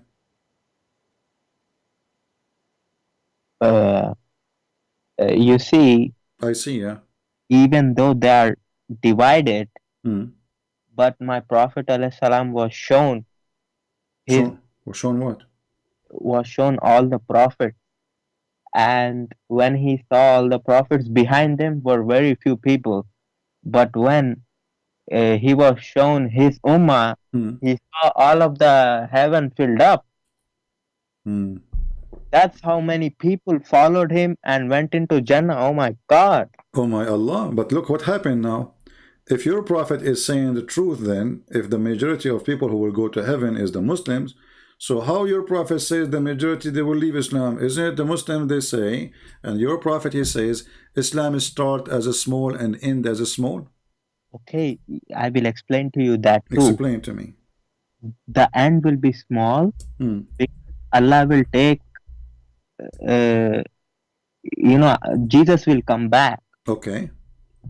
And when he will come back, it will be very near of end of times. But your prophet, he said that Jesus is already coming, and that is the sign of the judgment day. Actually, your prophet, he said that, Jesus will come now, and he will be imam between you. Yes, but you are absolutely correct. But what you are understanding through it is wrong. What do you mean? You just said I am absolutely true. So your prophet, he confessed that Jesus will come in his lifetime. No. That's where you're wrong. Hmm. Because again, repeat what you said. Jesus will come during the lifetime of Muhammad. Imam will be within you, right? He will be within you, speaking to the people around him, right? Hmm. Yes, and we have other hadiths explaining what that is. Explain to me. Go ahead. Prophet ﷺ said how great of his one of his kids will be. His member of his progeny, Imam Mahdi alayhi salam. Don't go there. Don't go. It says that the Messiah will come between you, speaking to people in front of him, not generations to come. You see, this is why you have to be honest. See, when you ask me something, I try to be honest. You try, but you are not. You are saying. No, I am honest, obviously. Okay, but you just said you try to be honest. Look, I am honest. Okay, but okay, hold on. I'm asking you now for the last, I don't want to repeat myself. Is Jesus going to come during the time of Muhammad or after? Absolutely after. Absolutely after. Okay. So if we show a hadith saying Muhammad, he said that he will come between you and he will be imam between you, speaking to people in front of his face, that means Muhammad is a liar, right? No. What do you mean no? So why Muhammad saying he will come and he will be between you, speaking to people in front of him? That's why you have to understand what we Muslims believe about that. What do you mean? So your prophet, he used the wrong language. Are you insulting your prophet? I smelled something fishy about you. It sounds like you are trying to insult Prophet of Allah, peace be upon him, trying to make fun of his belief, and you are not serious. I am saying to you, the prophet said so. You say to me, you don't understand. Which means you are saying that when Muhammad he said things is confusing. No, I am saying you guys don't understand it and you guys believe about it whatever you guys want to believe about it. What does that mean? I'm asking you now. Is Jesus going to come during the time and the life of the Muslims in the time of Muhammad? No, I said no. Okay, when you say to me you don't understand, do you know what I'm talking about at least? I said you don't understand, but I understand. Do you understand what? I understand that hadith that you showed me, where my prophet said, "What glory will be of this ummah when Jesus, son of Mary, will descend down, and the Okay, Imam will be amongst you." amongst And you. Okay, what do you know the hadith? Do you know the hadith number? I don't know the hadith number, but I have read it. Okay, so but it says amongst you, right? Yes. Okay, what he would do amongst you? Who? The Messiah, what he would do? When he will descend Yeah. on two angels, subhanallah, when he will come down, What he will do? when my Jesus Uh-huh. Christ, peace be upon him, Yeah. when he will come down, already Imam Mahdi alayhi salam will be leading the prayer. So Jesus will say, it's okay, Allah has given this ummah this glory that I will pray behind one of you. So Imam Mahdi alayhi salam will lead the prayer. And Your prophet, he said that? yes, there is a hadith, right? You don't know? Okay, no, we wanna take one by one. So can you give me the hadith about when Jesus will come? During the end of time, obviously we don't have exact date. No, I'm asking you. The hadith. The hadith is speaking about the end of the time. Let us see if the hadith says the end of the time or not. Can you give me the hadith? Near the end, it's understandable that obviously Jesus, because Allah said in the Quran, Jesus is shines of day of judgment. But Muhammad, he said that Jesus liyushikna, liyushik. Do you know what yushik mean? No. Almost here. Yes, I will Okay. explain to you what almost means. Okay, what does that mean? Because you see, this world is just few thousand years. Hmm. Let's say a few thousand years are left for it to end. Okay. And after that, it's eternity. So when you compare this few thousand years to eternity, obviously my prophet is gonna say almost. But he said, he did not even say almost. He said liyushikna. Yushikna is very extremely soon. Almost. And did he say among you? Yes. Okay, you who? You mean Ummah. No, he's speaking to people in front of him. You see that's where you see, Christian Prince, I ask you to be very honest. You know exactly among you meaning Ummah, and there are hadiths about Imam Mahdi which are No not problem. He is speaking to people in front of him, right? Did he say in the future, or he said soon will descend among you, speaking to people in front of him? Did he say that he will descend among your generation, your children's, or he said you? He said you, absolutely. Okay, so if I am saying to you, you are in front of me, and I say Jesus will descend amongst you, I am not meaning somebody will come 10,000 years after. Amongst you, obviously Sahaba knew that he was talking about Sahaba's generation, you know, until the end of time. So you have to add words to Muhammad words so you can fix his silly statement, right? Only sticking to this hadith, you are not opening hadiths which my prophet clearly states about Imam. Give me the hadith which is clearly stated. Go ahead. I have read it, but I don't know the number. You just type in Imam Mahdi, it will come. Imam Mahdi. So if we type Imam Mahdi now, that will fix the problem. Mahdi, open hadith. Why don't you want? Let me ask you, who is this guy Mahdi? Wow, he is such a great person. Like, why he is a great person? What he would do? What is he now? Is he born yet or not yet? Not yet. I mean, what do you mean not yet? I thought he's born already and he disappeared. No, he could be still on this earth. Like he might be born, but we don't know. Is it true that he is born of a woman and she gave birth to him from her thigh? Where did you get that from now? From the hadith. There's tons of books about the birth of, and not only that, especially the Shia. Like Al-Mahdi, when he fell down in his ass, he don't fart. You know, those are Shia hadiths. I don't believe in any of them. Okay, so give me the hadith about Al-Mahdi so we can learn something about him, something serious. You already know, but you're not opening from Sahih Bukhari and Show Muslim. me, give me something to prove that this guy exists. I mean, this guy, even you Muslim, you say, you claim that he is the grandsons of Peter, the disciple of Jesus. You Muslim are crazy. Tell me, who is this guy Al-Mahdi? I want to know who is his father. No, not father and mother. We are only talking about Imam Mahdi, who Okay, I'm he is. asking you, who is this Mahdi? Who his father is? Okay, let me tell you who he is. Let My me tell you. prophet Okay. said Okay, tell me. on near the Yeah. near the day of judgment from my progeny. Okay, who is Al-Mahdi? Who is Al-Mahdi? Give me his father. Who is Al-Mahdi? We don't know when he will come. We will know. And my prophet, you know how important So Imam he Mahdi. did not come yet. Allahu Alam. What do you mean he did not? He's a guys. Allahu Akbar.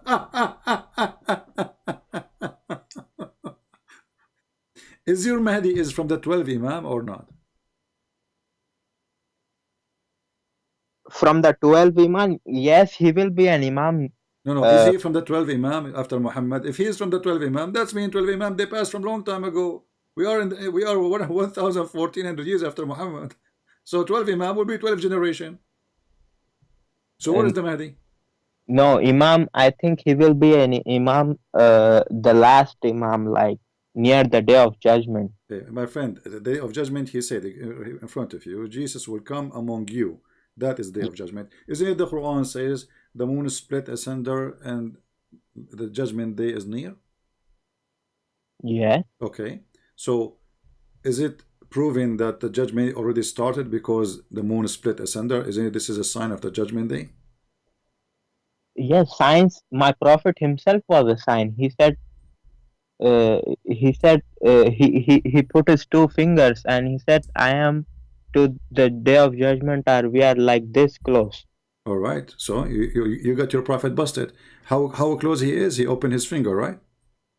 Yes. Okay. So how he can be prophet then? If he say this is how close we are, and then never happen. First, we skip to a topic. First, talk about Imam Mahdi, Okay. and we will go. We will talk about it. Don't worry. We have time. Did your prophet say to when I said to you that the Messiah will descend among you, you said this is about the future, right? Of course, it's about, because all of the Sahaba knows what Prophet ﷺ is talking about. Okay. Did your prophet says to a person in front of him that this child will not grow old before the judgment day comes? Don't change the topic. I'm not. We are talking about it. The same thing. Here we go. Read with me. Read with me. Read with me. Read. You are talking about that orphan girl? I'm talking about a person. He was in the front of Muhammad and he is a boy. He said that this person will not live until the judgment day come, which means he will not die. He will not even grow old, which means judgment day will happen maximum 20 years, 30 years maximum. He's a boy. So he will not even, لن يدركه الهرم. Haram is something somebody is 30, 35 and over. So this boy will not grow old till the last hour would come. And this is your prophet hadith in front of you. Read it. A young boy of Mughira bin Shu'ba, is it Shu'ba? Happened to pass by Sallallahu Alaihi Wasallam, and he was of my age. Thereupon Sallallahu Alaihi Wasallam said, if he lives long, he would not grow very old till the last hour would come. How we can fix this one now? Now this one, I will ask to people of knowledge. Even this one need to ask people of knowledge. I mean, what's wrong with you? It's so clear. This boy will not grow old until the hour come. This boy, he is in front of him. Speaking about individual, we know we even know his father name. So this boy, the son of Al-Mughira, or maybe the slave of Al-Mughira, who care? He will not grow old until the hour come. So the maximum will be, let us say this boy will live 100 years, 300 years. You know what? My grandfather, this is a true story, by the way. He lived, he lived for 10,000 years. He was an antique. We got him from the museum. This is where my grandmother, she got him. So this boy will not grow old until the hour comes. So how you can play with this game with me now? Do you want some duct tape? Because your prophet is leaking badly now. No, no, no. I think what he meant, these are wisdom. Even this one, he meant something else. He said this boy will not grow old until the day of judgment come. Even this one, he did not mean this. I think there is an explanation. For sure there's an explanation. I mean, it's very easy. This boy will not grow old until the day of judgment come. Obviously, if I take it literally, then obviously day of So judgment. what does that mean? This is not literally? This is metaphorically, guys. You see, if I'm honest, Just like just take a hike. Come on, I gave you time. I give you a chance to talk. You're silly. And the funny is, when I said to him, you are the smarter between all your brothers, and you are the only kid in the family, right? He said yes. This will remind me when I told my mom I was #1 in the classroom. My mom was so proud about me, but I did not tell her that the principal, he put me in a classroom alone because I was troublemaker and there's no other student, so I was #1. Yeah. And this remind me of Allah saying, I am the best of the creators, and the Muslims, they say he is the only creator. So how he can be the best of the creators if there's no other creators? That is a false exaggeration of being the best. That is the most stupid best. So look at this, and this is Sahih Bukhari. What they will say, this is fabricated. This is Sahih Muslim, this is Sahih Bukhari. As you see, this person will not grow old until the day of judgment come. As simple as that. So, and the Muslim, they will start, put duct tape there, put duct tape, if this young boy live, he might not grow old till we'd see the last hour come to you.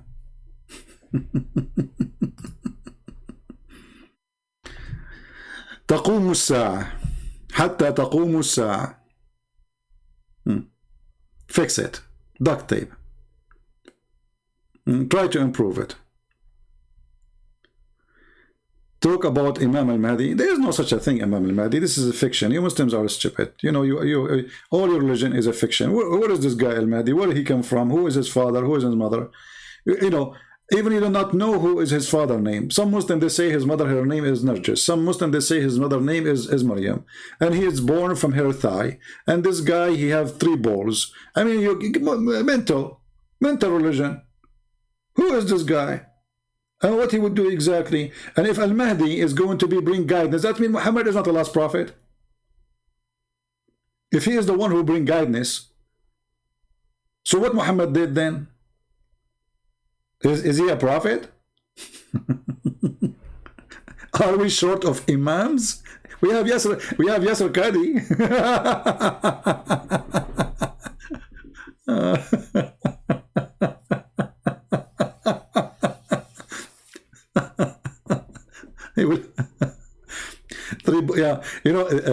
There's a Muslim, he was so proud about, he said to me, do you know about Ibn Battuta, the most famous historian before even Western, they went to America? I said, Ibn Battuta? He said, yeah. He said, Ibn Battuta is a historian? He said, yes. He said, he was a discovery person.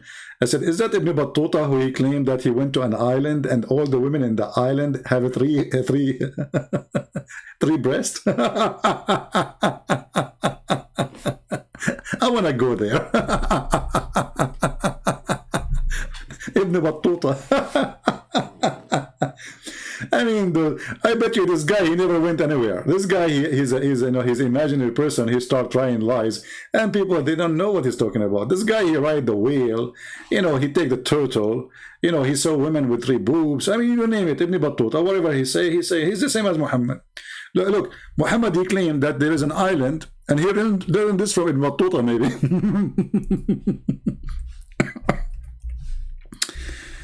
There is a woman, brothers, sisters. The messenger said, one day, from the pulpit, when some people were selling in the sea. Their food was finished. An island appeared to them. They went out seeking bread. They were met by Al-Jassasa, the Antichrist spy. Like, what the heck? That means the Antichrist is already exist. The false Messiah is already done. And he is speaking about this happened before even him, because this has happened already. The Antichrist spy.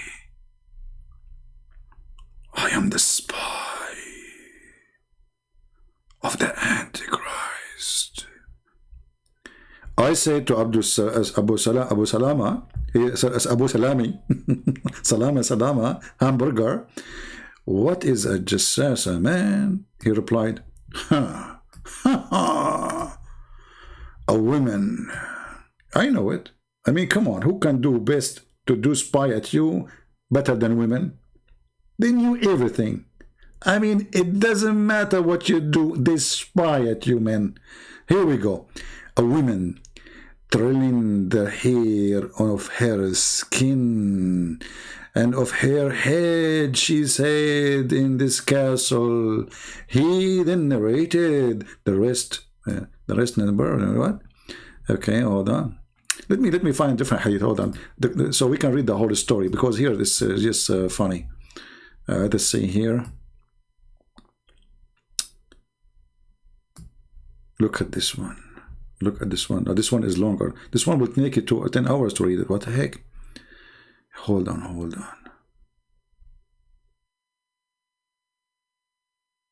on.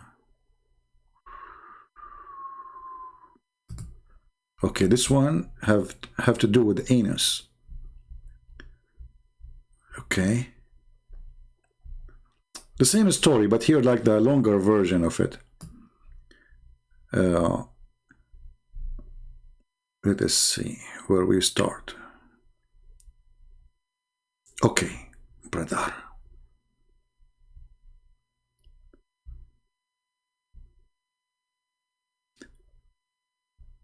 He sailed a ship along with 30 men of Bani Lakham and Bani Jadam, and had been tossed by waves into the ocean for a month. Then these waves took them near the land within the ocean between two bracket island of the Caribbean. At the same time of the sunset, they sat in a small side boat and entered the island. There was a beast with long thick hair, and because of this they could not distinguish his face from his back. Abdul, the translation is a fraud. It says that he was covered all of his body by hair, including his anus. Dibruhu, it says here, read carefully. فَلَا يَدْرُونَ مَا قَبْلَهُ مِنْ دِبْرِهِ. They don't know which one is his anus and which one is his front, because he was covered by hair. A lot of hair. This guy is a hairy hair. And later we find that this is not a guy. Like, what the heck? All right.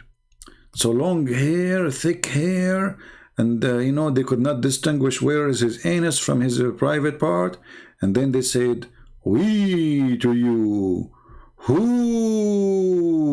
can you be?" Thereupon it said, "I am Al-Jassasa." They said, like, what the heck? Al-Jassasa? And it said, "Oh people, go to this person," he meant Christian Prince, "in the monastery, as he is very much eager to know about you." Whoa. He, the narrator said, when it named the person for us, we were afraid of at least it should be the devil. mean, the Muslim, they will say for sure this is a Christian prince now.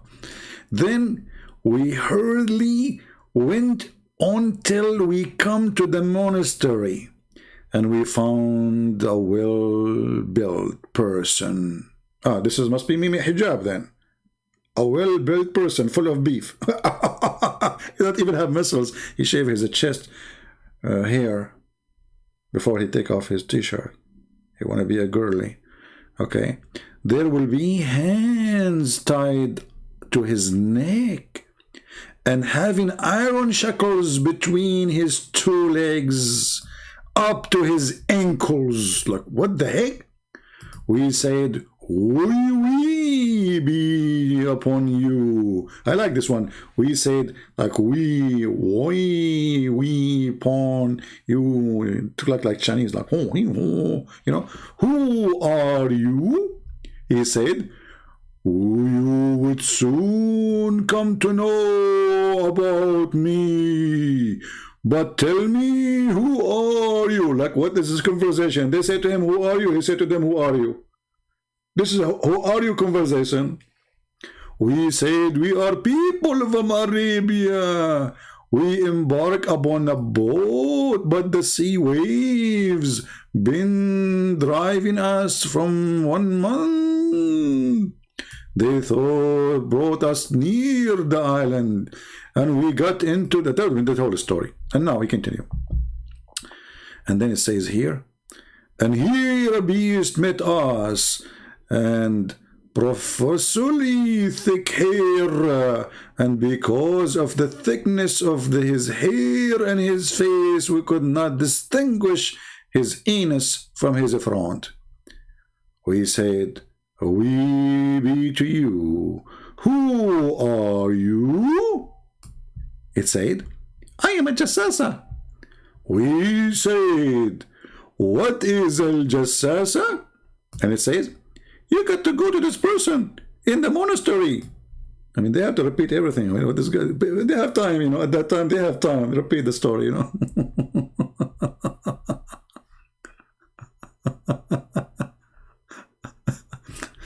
A person saying, Alhamdulillah, I am a Muslim and I will die as a Muslim. Well, what I'm worried about you, my friend, that they will put a cork in your anus. Do you know that? Go check with your mosque and tell them why they put a cork in your anus when you die. Alhamdulillah, I will die as a Muslim. And there is 2 angels will come to you in the grave, and they will ask you 3 questions, and they will ask you who's your God. If you don't say Allah, they will hit you with the hammer, and they will show you a picture of Prophet Muhammad. Who is this guy?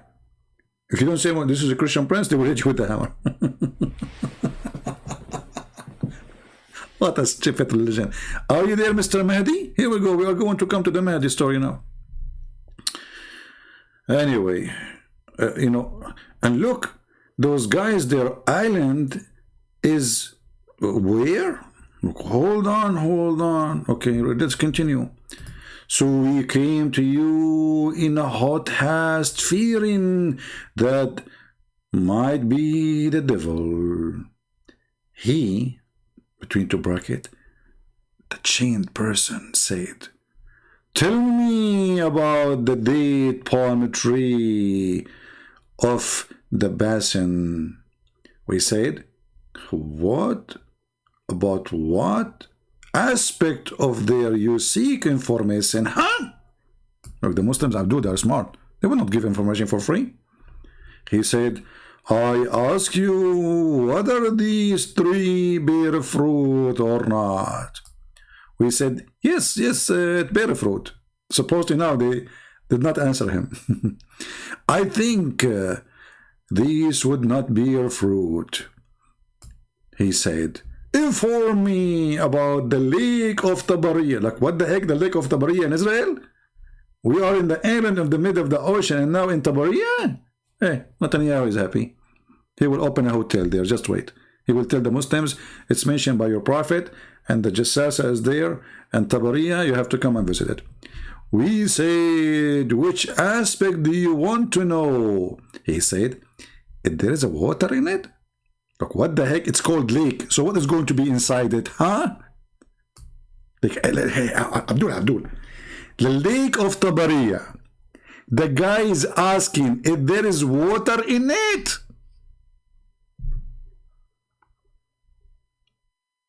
I mean, where the intelligence is imported from to the Abdul. The lake of Tabariya. Look at the question. The guy won't answer.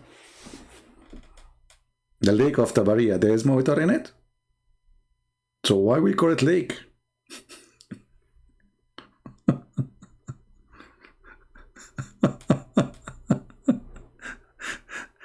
Guys, it is 3 a.m. in the morning. And I said to myself, let me go live for 20 minutes. I hate it. Honestly, my back hurting me. I'm sitting in the computer like this guy. He says to me, are you obsessed? Are you obsessed with the stupidity? I mean, this is the best joke ever. One day I will die. I will have a heart attack literally from laughing. Look, I'm not able to sleep from. You know, I go to sleep and sometimes I laugh, honestly, in the dreams. Just remembering something Muhammad he said, or a Muslim, he said something to me in a conversation. I mean, it is the most hilarious, stupid cult. You know, I cannot even describe how stupid this cult is. The lake of Tabariya doesn't have water. We said, which aspect you want to know? He said, this is water in it. They said, it's abundance of water in it. Thereupon he said, okay, I think it would soon become dry. Like, what the heck? He again said, inform me about the spring of Zohr. They said, which aspect? Is that Discovery Channel? I mean, those guys, they are coming from Arabia. How they will know all this information? What they have to do with Tabariya? Like, what is that, man?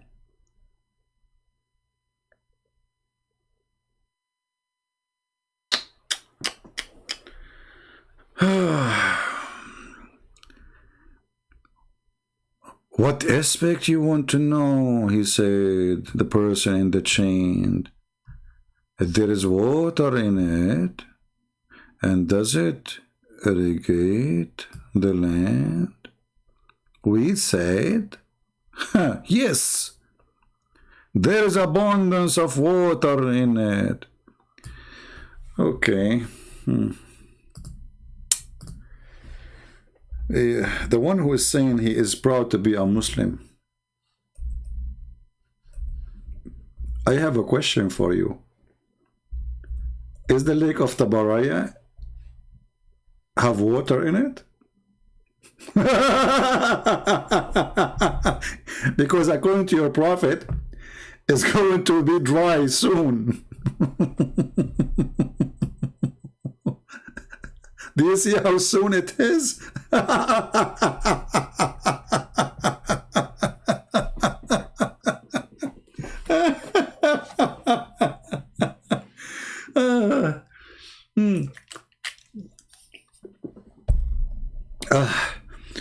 Brother, soon. Soon. Yeah. Soon. Yeah. Soon? How soon? I mean, now this area in the Middle East is really dry. By the way, it's really dry. I mean, all the area. But Tabariya is still full of water. I mean, you see, imagine if Tabariya dried, you know, it's gone. The Muslim, they will say, Allahu Akbar. Allahu Akbar, brother. But until now, it's full of water. What we would do? And then it says here, tell me,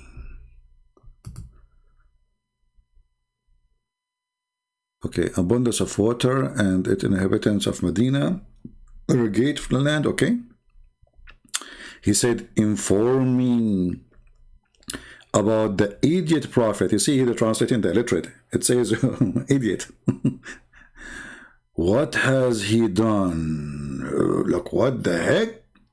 See, guys, listen carefully now. So those Muslims, they are saying the Antichrist has already came at the time of Muhammad. This is the Antichrist. He's existed at the time of Muhammad. And now he have a spy, her name is a Jassasa. And by the way, this Jassasa, which is very funny, we will find it in different chapters in the Quran, you know, where Allah will send the beast from the ground, and this beast as a Jassasa is going to have the stick of Moses and the ring of Solomon. And tell me about the illiterate prophet. What has he done? We said, has come from out of Mecca, and he is settled in Yathrib.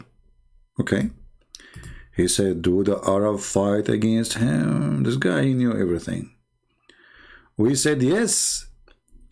How did he deal with them? We informed him that he had overcome those who in his neighborhood, and they have submitted themselves before him. See, submitted themselves before him. Thereupon he said, okay, has it actually happened? What the heck?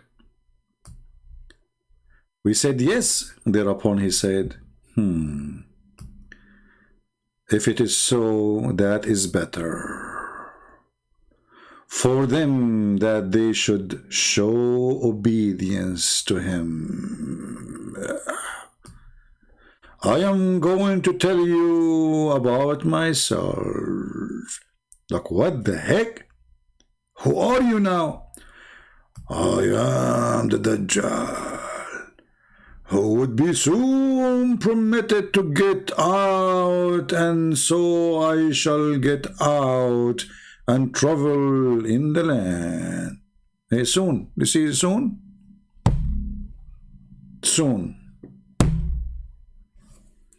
During the lifetime of Muhammad, the Antichrist will come. And I will not spare any town where I would not stay for 40 nights except Mecca. This is Alibaba, by the way. I'm telling you, this is Alibaba. I met him before. Alibaba and the 40 thieves. I mean, you like the story or not? By the way, if you don't like the story, the Prophet said, we will shoot you. Who dare to say, I don't like it?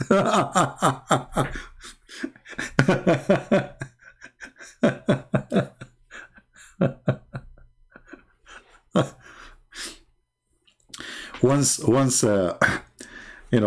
a big sheikh, he was saying, the amazing thing about Prophet Muhammad, that nobody question what he say. And then a young teenage Muslim, he said to him, I have a question about him. He said, shut up.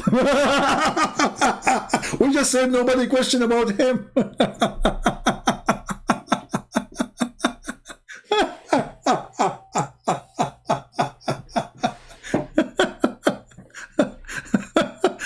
Nobody question about him.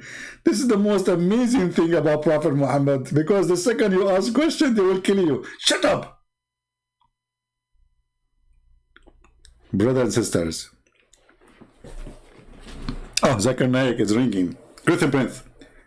The most amazing prophet, that nobody question what he say, because what he say is very truthful.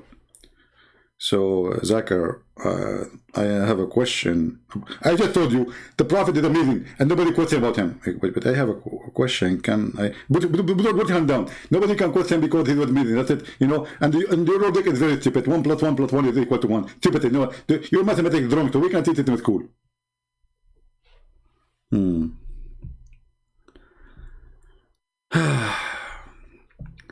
Christian Prince is feeling hell like last man standing. He's a challenging Muslims.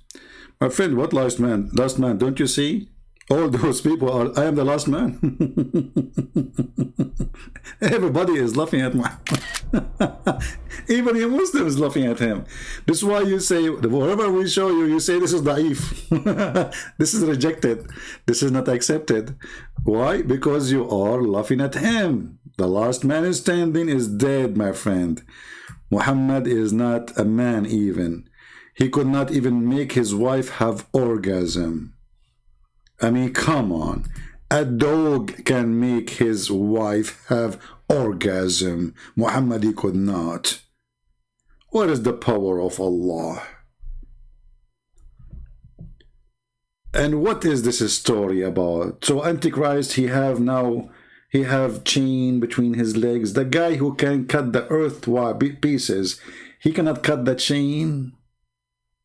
The guy who can't cut a human being from the top to the bottom and he put him together by one order, he cannot cut the chain.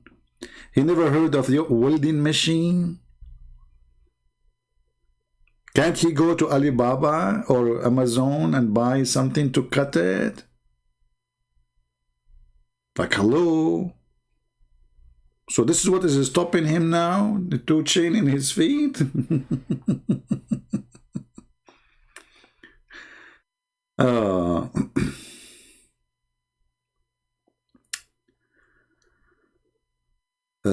Do we have any Muslim want to say anything? Anyone? So this guy now, he is the Antichrist, and he is he have a chain in his feet. He cannot go, and he exists before in the time of Muhammad. So Muhammad is a fraud, obviously. And he said, soon I'm coming to you and I will kill everybody, talking to people in front of him.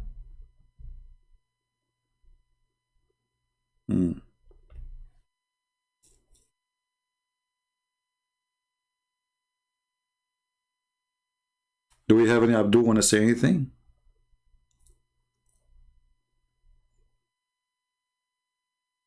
So, you know, when the Muslims, they say that they found Muhammad in the Old Testament, or, you know, we laugh.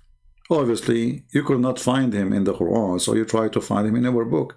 At the same time, that's obviously mean that our book is not really corrupt, because why in the world you are trying to find a proof about your prophet in the corrupted book? You Muslims not only don't make sense, you're idiots. You have no idea what you are doing. You're just supporting us, actually. And, you know, when we say that Muhammad is a prophet, shouldn't we prove first that Muhammad is a prophet? Every prophecy Muhammad, he said, it's failure. This hadith is increase your iman. Oh, that's good for you. May Allah make your penis endless then. When a person, he says to me, I believe in Islam, you believe that Allah, there's a God, he will make your penis endless. This promise alone is the most stupid promise ever. Because if your penis 6 foot or it is 600 million mile, what difference is going to make? And what the point if your wife is next to you? How you can even have sex with her? Stupidity is amazing. Believe. Yeah. Sulaiman, he died and he was standing for you. I believe you, I believe. Okay, believe. Yeah. He left as a donkey, never came back as a horse. Sulaiman, he have a ring and he controlled the genie and the word by it. Sulaiman, brother, he went to the bathroom. And then, brother, he left his ring with his wife Jarada. Satan, he come to the wife of Sulaiman. And he come to the wife of Sulaiman and he looked like Sulaiman. Look, what the heck? Listen carefully. It can happen to you too. When you go to the bathroom, don't give your ring or your credit card specifically to your wife. Because Shaitan will come to the wife and he will look like you. And he will take your credit card. So all the drama happened because of the bathroom. Me, myself, I will take the bathroom. I will not take the ring to the bathroom. I will take the bathroom for the ring. So the guy, he gave his wife that ring. And then, brother, the Shaitan, he came, he took the ring and he became the king. And then the Shaitan, when he became Sulaiman, you know what he did? Are you there, Abdullah? He started effing the wives of Sulaiman as never before. Excuse my language. Boom, boom, boom, boom, boom, boom. And this is how he got busted. The wives of Prophet Sulaiman, may Allah bless him, they noticed that the penis of the husband is not like before at all. His penis never go limp and never sleep. He never even snore. He don't take a break. This guy non-stop. Husband, can I take? Next. So the wives, Abdullah, I challenge you to say this is a lie. I can show you the reference. The wives, they went to the elders and they told them, what happened to our husband? Something fishy. He keep effing non-stop. The elders, they said, what? Non-stop? He must be Satan. Then Satan, when he learned that they get him busted, he ran away. Look at the stupidity. If he controlled the whole kingdom by a ring, why he will run away?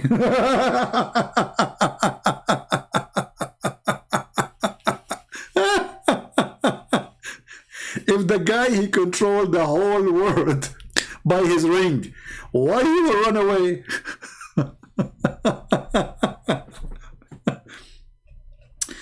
And brother, who remember how Suleiman, he found his ring?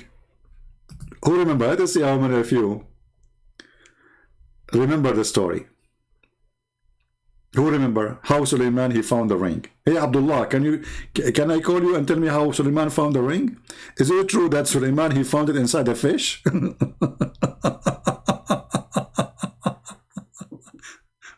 So brother, Shaitan, when he ran away after he all the wife of the prophet, and they discovered that his penis is not a human penis, it's so good, so he ran away and he threw the ring in the ocean. Okay, so when he threw the ring in the ocean, a fish ate it.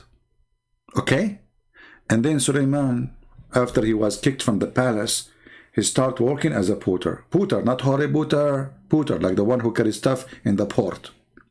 So a porter. So there is a guy, he bought fish.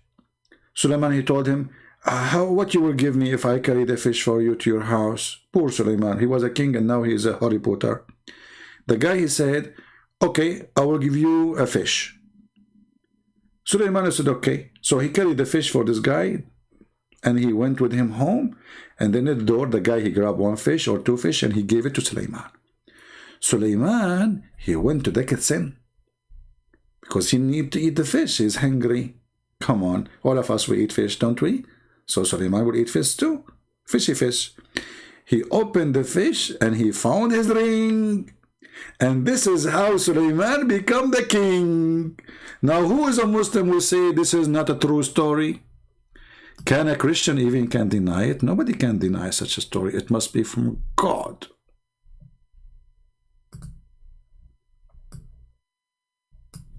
Nobody know,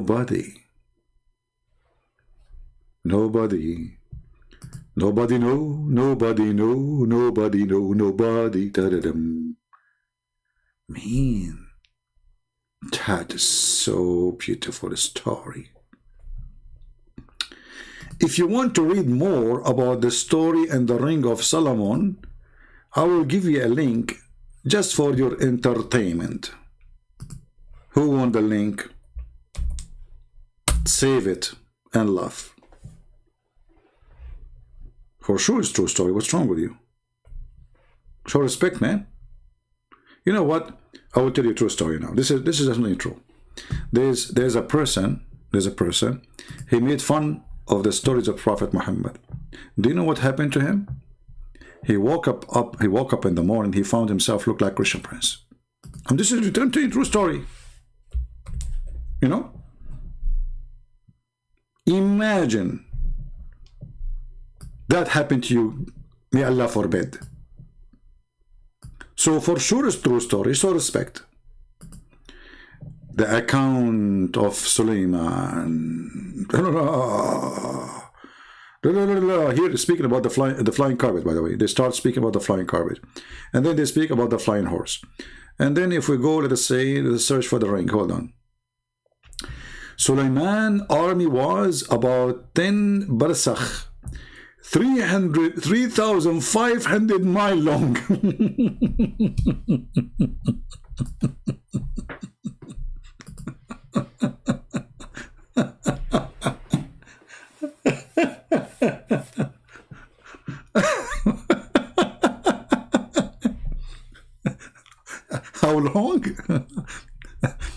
Hey, Abdul, don't you think this is short?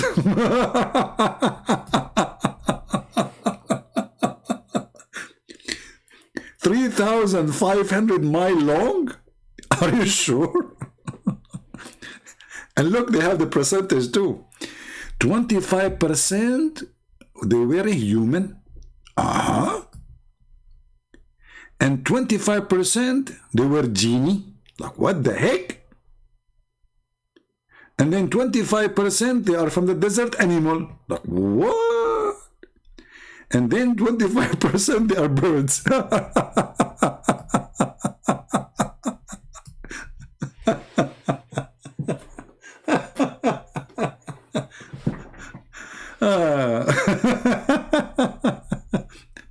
Why you are avoiding Imam Mahdi? This guy, from all the garbage we said, all what he's worried about the Imam Mahdi. I mean, who can beat this stupidity?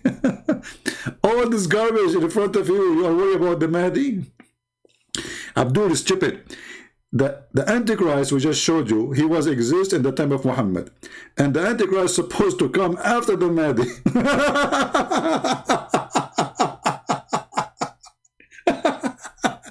So how he was exist in the time of Muhammad and soon will come out, but yet he will come after the Mahdi. Just shut up, yet. Okay.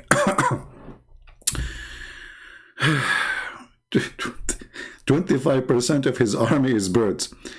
What is that will make, by the way? Why don't give us numbers? Like, if it is Muslims, his army is 3,500 miles long. How wide? Maybe it's one man lining up like ants. And then, brother. Okay. 1,000 houses of glass. Houses of glass were made above the world.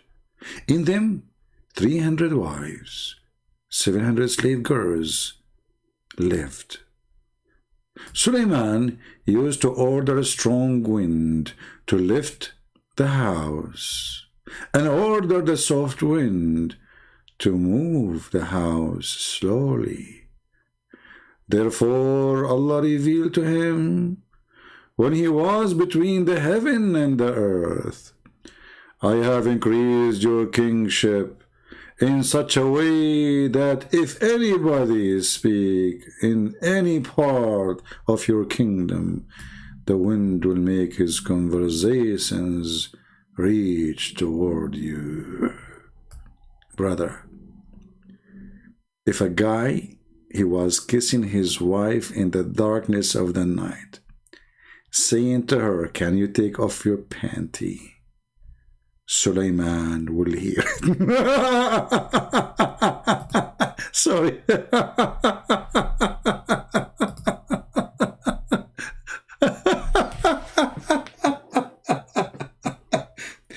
If a wife, she said to her husband, did you just farted? Suleiman will hear it. Because anyone speak in the kingdom, the conversations will come to Suleiman. That's deep. That's really deep. I mean, that's really, really deep shit. You know, excuse me. If, like, what the heck was this, man? I mean, this is endless comedy. When I'm going to go to sleep, it's already 3:28 in the morning. Oh boy, my back hurting me. Already I was for 3-4 hours in the morning, and now I did not sleep yet. 3:28 in the morning. What the heck? Okay. The Thalabi narrated that when Suleiman traveled on immovable equipment, he used to take along with his household, his army and servant, his accountant and his scribe. They used to sit in the roof next to each other at one corner.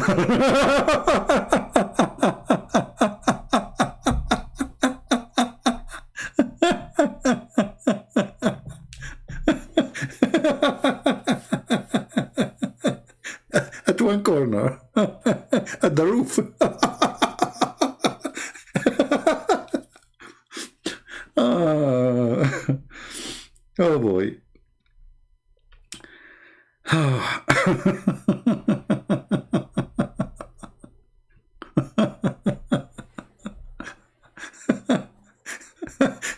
Thank God that Joe Biden is not Suleiman. Otherwise, we will find Pelosi in the corner of his roof. And his house is flying in the White House.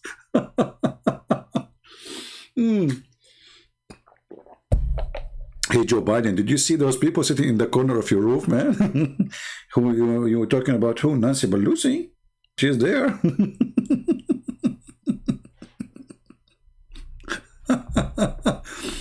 So everybody, his household, his army, his servant, his accountant, his scribe, they use the army, which is 3,500 miles long, will sit in the corner of his roof.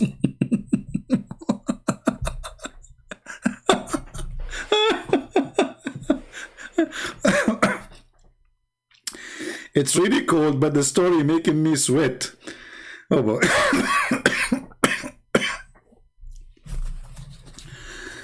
Oh boy. Somebody, his name is YZY. Are you a Muslim, YZ, my friend? Because I want to know if I want to take you seriously. Is your comment a serious comment? Guys, let me show you what YUZ. Muslims are trying to change the topic.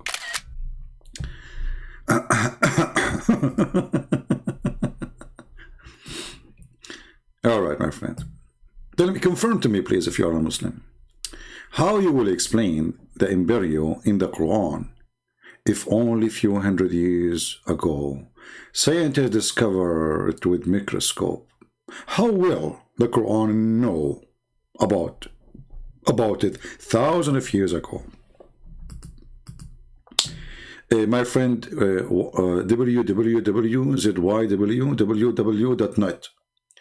Do you know even what the Quran says about the embryo? Let me show you, just for a laugh. We will go back to Suleiman, guys. Just to show you that the one who wrote the Quran is a donkey when it's come to the embryo. How he discovered it? The Quran discovered it, brother? That's deep. As I know the Quran made poo-poo when it's come to this topic.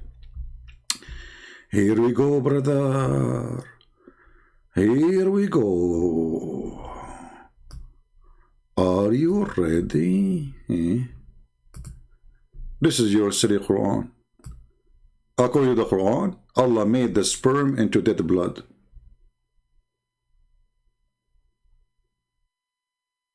Is that what science says? Sperm transform into dead blood? This is what they told you? And the clot of blood became a lump. Shall we continue or enough? The stupid Muhammadi notice that women, when they have abortion, they give, they like, there's a lot of blood will come, like, let us say a leftover of a child maybe sometime. So the stupid Muhammadi thought this is what happened. The sperm, we put the sperm in, we have a baby coming out, we have a blood coming out.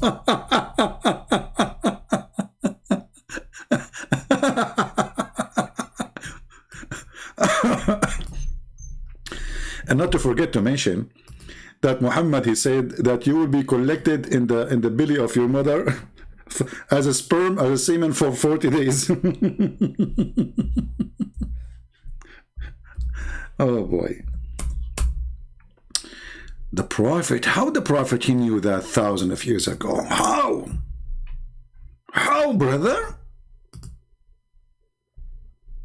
It must be from God, the messenger of Allah, the truthful and the receiver of the truth. By the way, the Prophet is a receiver of the truth. Not only he provided truth, he received it too. And those who have a radio, it's called repeater.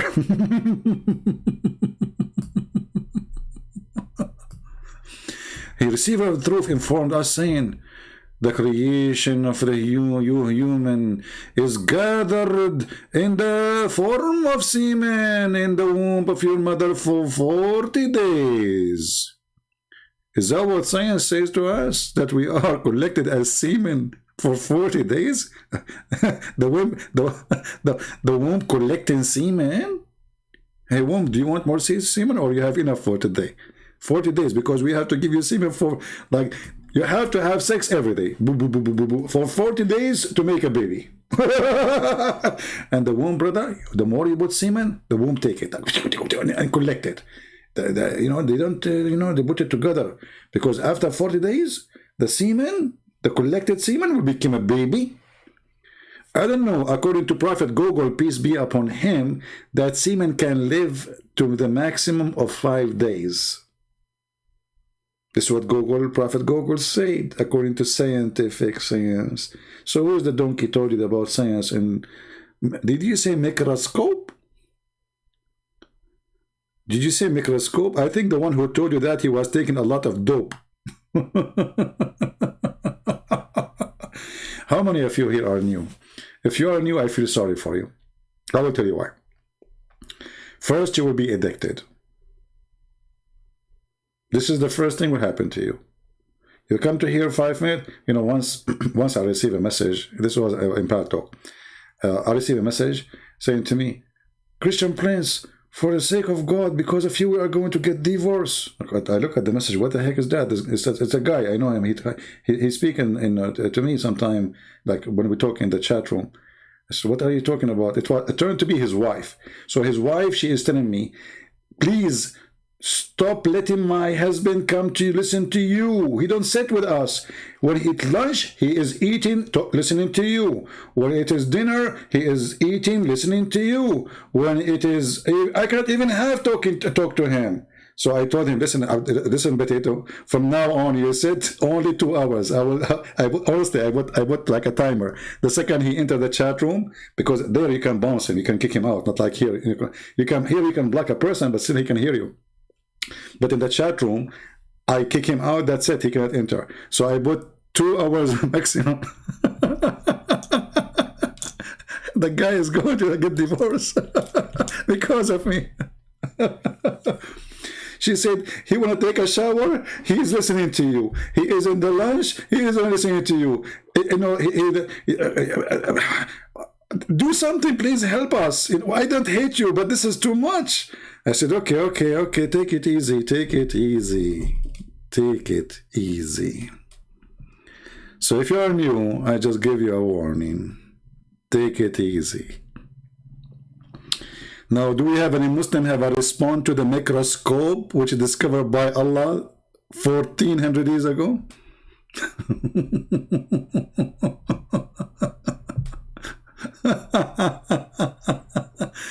Christian Prince, how you can explain? Look, let me put, I mean, the guy, this is what he told him. I don't blame him, but this is what they told him. But my friend, when somebody says something to you, shouldn't you check it out? I mean, what if somebody, whatever religion, he said to me something, shouldn't I check it out? So I am assuming that you are an adult, mature person, and you have a brain, you are smart. So when a Muslim, he says that to you, why you did not check it out and see if it's true or not? Muhammad is the most certified, well-known idiot in the world. Muhammad, as an example, he explained how the baby looked like the parents, which, by the way, is true.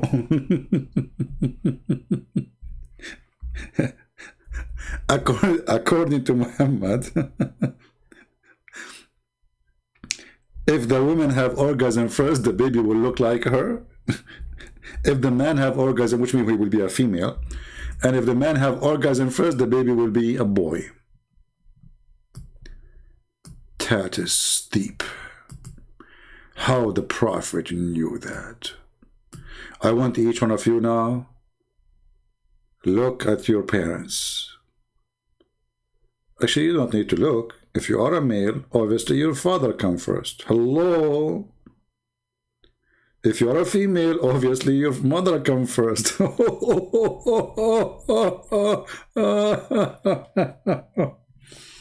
Clinging thing, there's nowhere in the Quran says a clinging thing. This is false.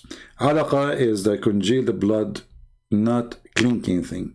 Alaqa is something can actually, you see when you have a cut, in your skin, and then there's a dead blood, the black thing. This is alaqa. This is not a clinking thing. This is a lie. You see, the Quran did not say like a clinking thing. The Quran says that sperm will be transformed into alaqa. And all of us, we knew that even that clinking thing is the egg, it's not the sperm. The Quran make it clear that the one will be transformed, it is the semen.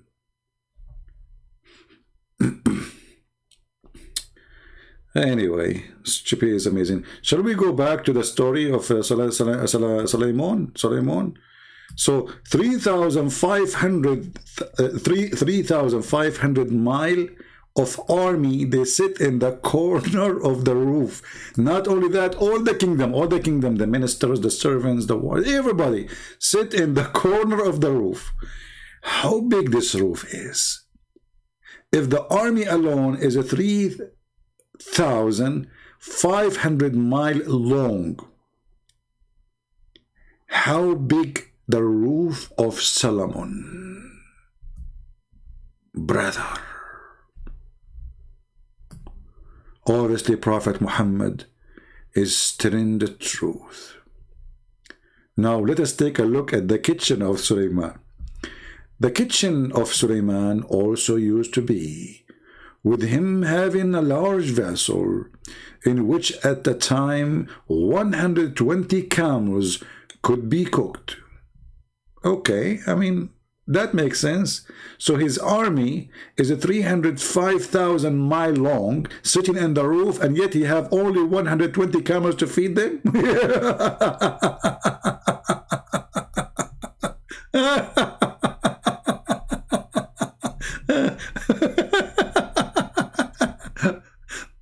I feel sorry for his army, man. So they are sitting in the roof, and the whole kingdom, 3,500 long military sitting in the roof.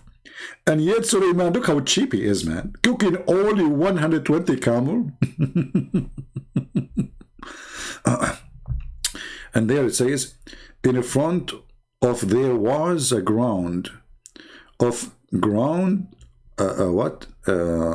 quadrupeds. I don't know how to pronounce this word. What does this word mean? I don't know. Where they used to gaze. Chefs were busy in cooking, and the artisan busy in the craft, and the horses were tied in the front of him, and the Passat were flying. One day, he traveled from the outskirts of Shiraz. Shiraz in Iran? Suleiman was here? Like, what the heck? Toward Yemen. Like, what? He was leaving from Shiraz. He wasn't Persian. Toward Yemen and past the Medina. Look, he fly over the Medina. He said, hello, Medina. At that time, there was Medina. Suleiman said, this is the place of Al-Hijrah of the last prophet.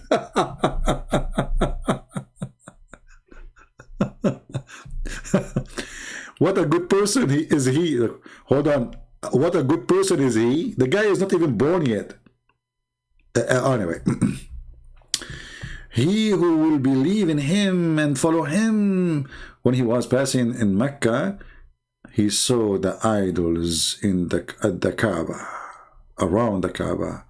On seeing Suleiman, the Kaaba started weeping. Allah asked Kaaba why it was weeping. The Kaaba was weeping, sorry, not Suleiman. The Kaaba started weeping, brother. Brother, this is normal. The Kaaba started weeping. Why? Because Suleiman is flying in the sky. Okay. Allah, he said to the Kaaba, why you are weeping, huh? You didn't know Allah. I do not know why the Kaaba is weeping, because Allah is ignorant, as you know. The Kaaba, she said to Allah, O Creator, one of your prophet and his people passed by me. Neither did it stop nor perform prayer near me. What a true story, by the way. This is a true story.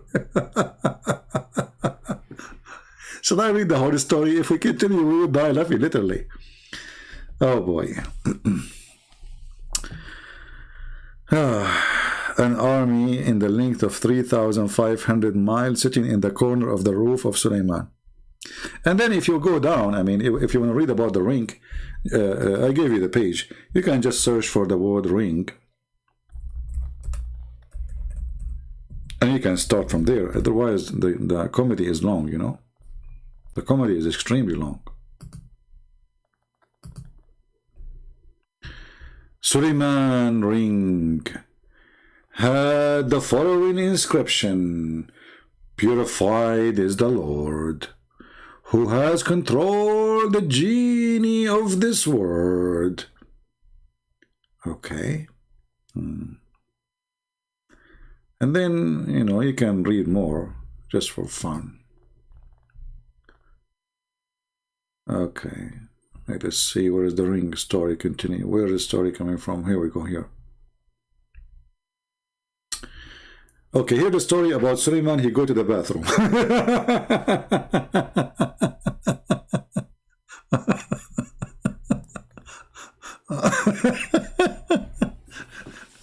Honest to God, my back hurting me. I need to go. I better go. This is too much. I can't breathe from laughing. I cannot even sit. My chest is hurting from laughing. My back is hurting from sitting. All of this because Prophet Muhammad is an endless comedy. And then the Muslim, they want to find Muhammad in Isaiah 42. Why you did not find him here?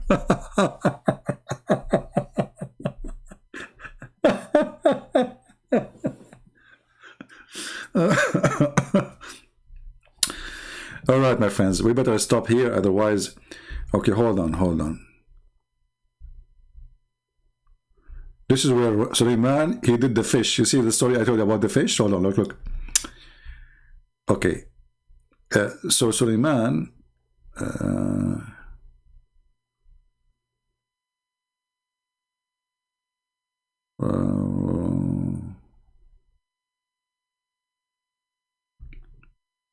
yeah, I mean, you can see it, like, so the guy, he said to him, Suleiman, he said to him, shall I help you and return in return of 2 fish? The man agreed. So Suleiman, he helped him in catching the fish. So here he is catching, not carrying, but different story, he's carrying.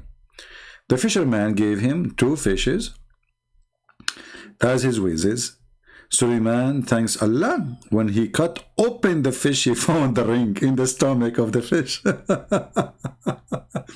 And look what happened. He kept it aside and thanks Allah. Then he cleaned the fish and brought it home.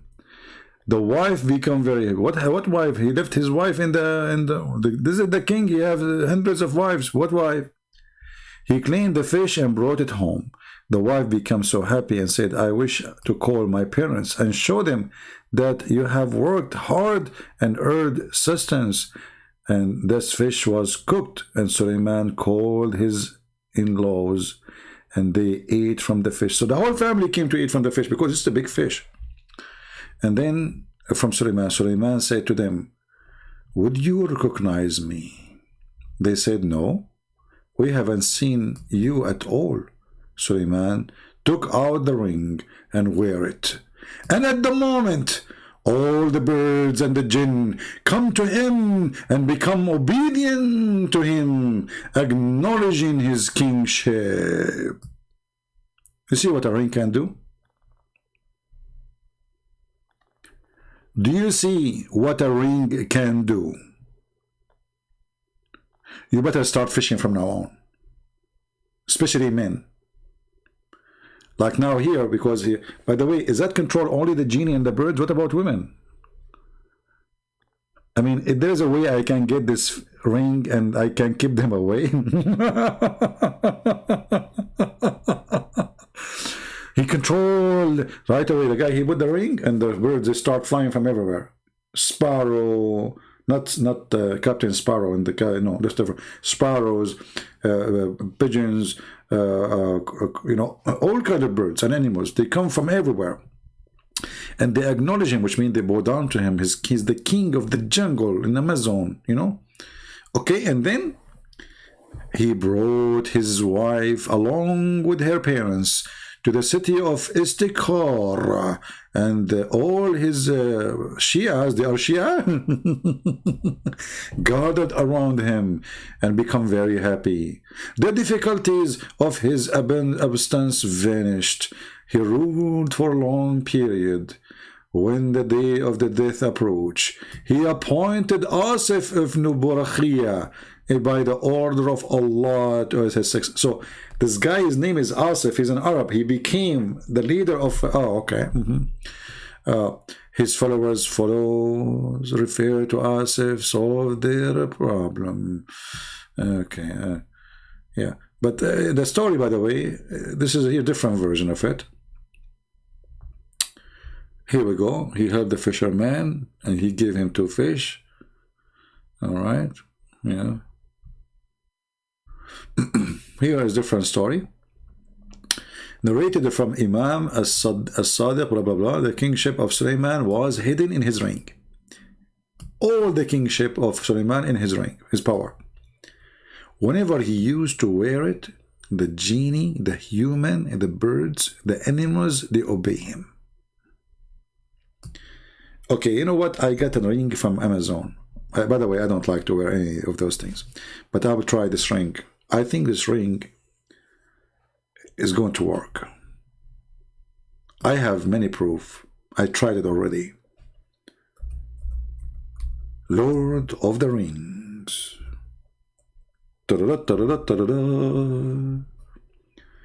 then they come to you and they say to you, science in the Quran. True story.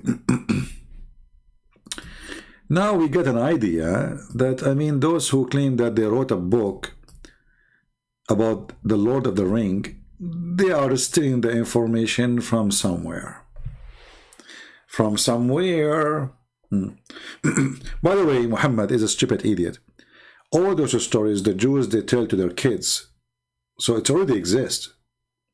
Now, the Muslim, for sure, they add some spices to it. But most of those stories already exist, but they are just fairy tales. But because Muhammad is a fraud, he added. He took it seriously, and he considered it to be a serious story to believe in, claiming that his God is the one who told him these stories. The same story about the ant when Suleiman he went in the valley. The same story about there's a book. It's called the Legend of the Jews. You can download it for free. It's for free, you know. You can read tons of stories the Jews they have, and Muhammad have it in the Quran. But those are legends. So the foolish man, this foolish man, whatever the Jews they say to him, he take it. As an example, once a woman, she came to Muhammad and she spoke about the punishment of the grave.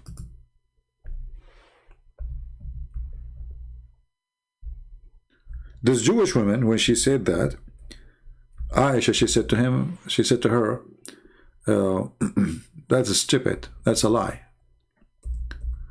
So they start arguing. Muhammad, he came from his room.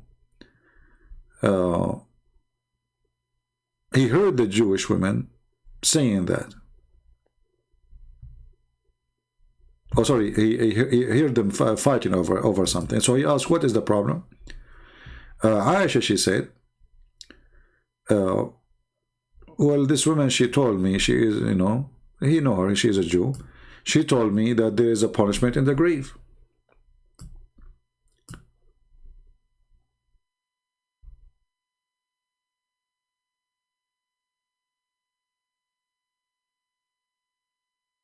And then Muhammad, he confirmed that. Let me see if I can find the original story of the hadith. How they argue. Even they shout like, they were fighting.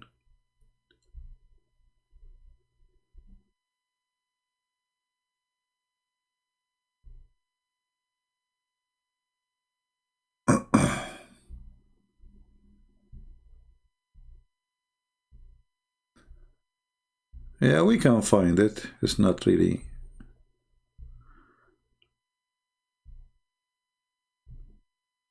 So Aisha, she did not believe.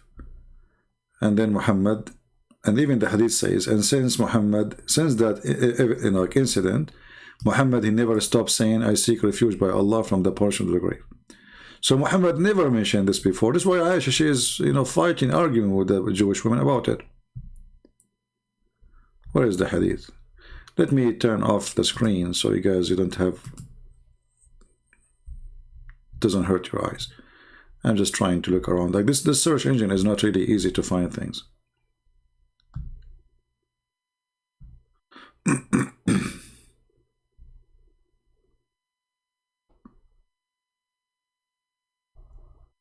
Let us see. Here we go. See, here you see, Aisha is not only arguing, she said to her, you are a liar. You are lying. Why Aisha is saying that? Because she never heard, if her husband ever mentioned this, she would never say you are lying. Okay, so the Jewish woman, she came to Aisha, she said to her that there is a torment in the grave because of urine. Because of what? I'm telling you, it's a shitty. And Muhammad later, he says, yes, it's because of urine. So he starts saying that the most of the punishment of the grave is because of urine. Okay. So Aisha said, you are lying. She said, no, it's true. We cut our skin and our clothes because of it. The Messenger of Allah went out to pray. And our voices become loud. They are arguing. So he said, what is this? So I told him she had said. He said, she spoke the truth. And look what happened. And after that, he never offered any prayer, but he said following the prayer, may Allah, we seek your aid against the punishment of the grave. But look, he never said that before. So after this conversation happened, Muhammad, he adds something to his prayer. Do you see how the fraud work? Do you see how the fraud work? How come Muhammad, they never mentioned it before? The Jewish woman, she came, she mentioned it, Muhammad liked the idea, he take whatever the Jews said as for granted.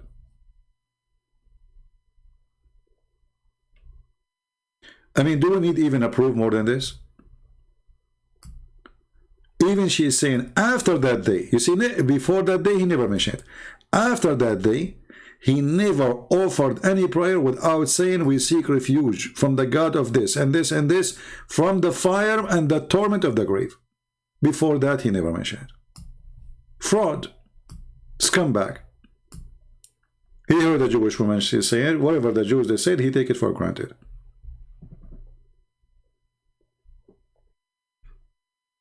All right? And yet the Muslims, they are trying to find Muhammad in the book of Isaiah. The majority of hellfire or torment in the grave is pissing, because of pissing. It must be true. I mean, come on, how the Prophet, he knew this before discovering the microscope?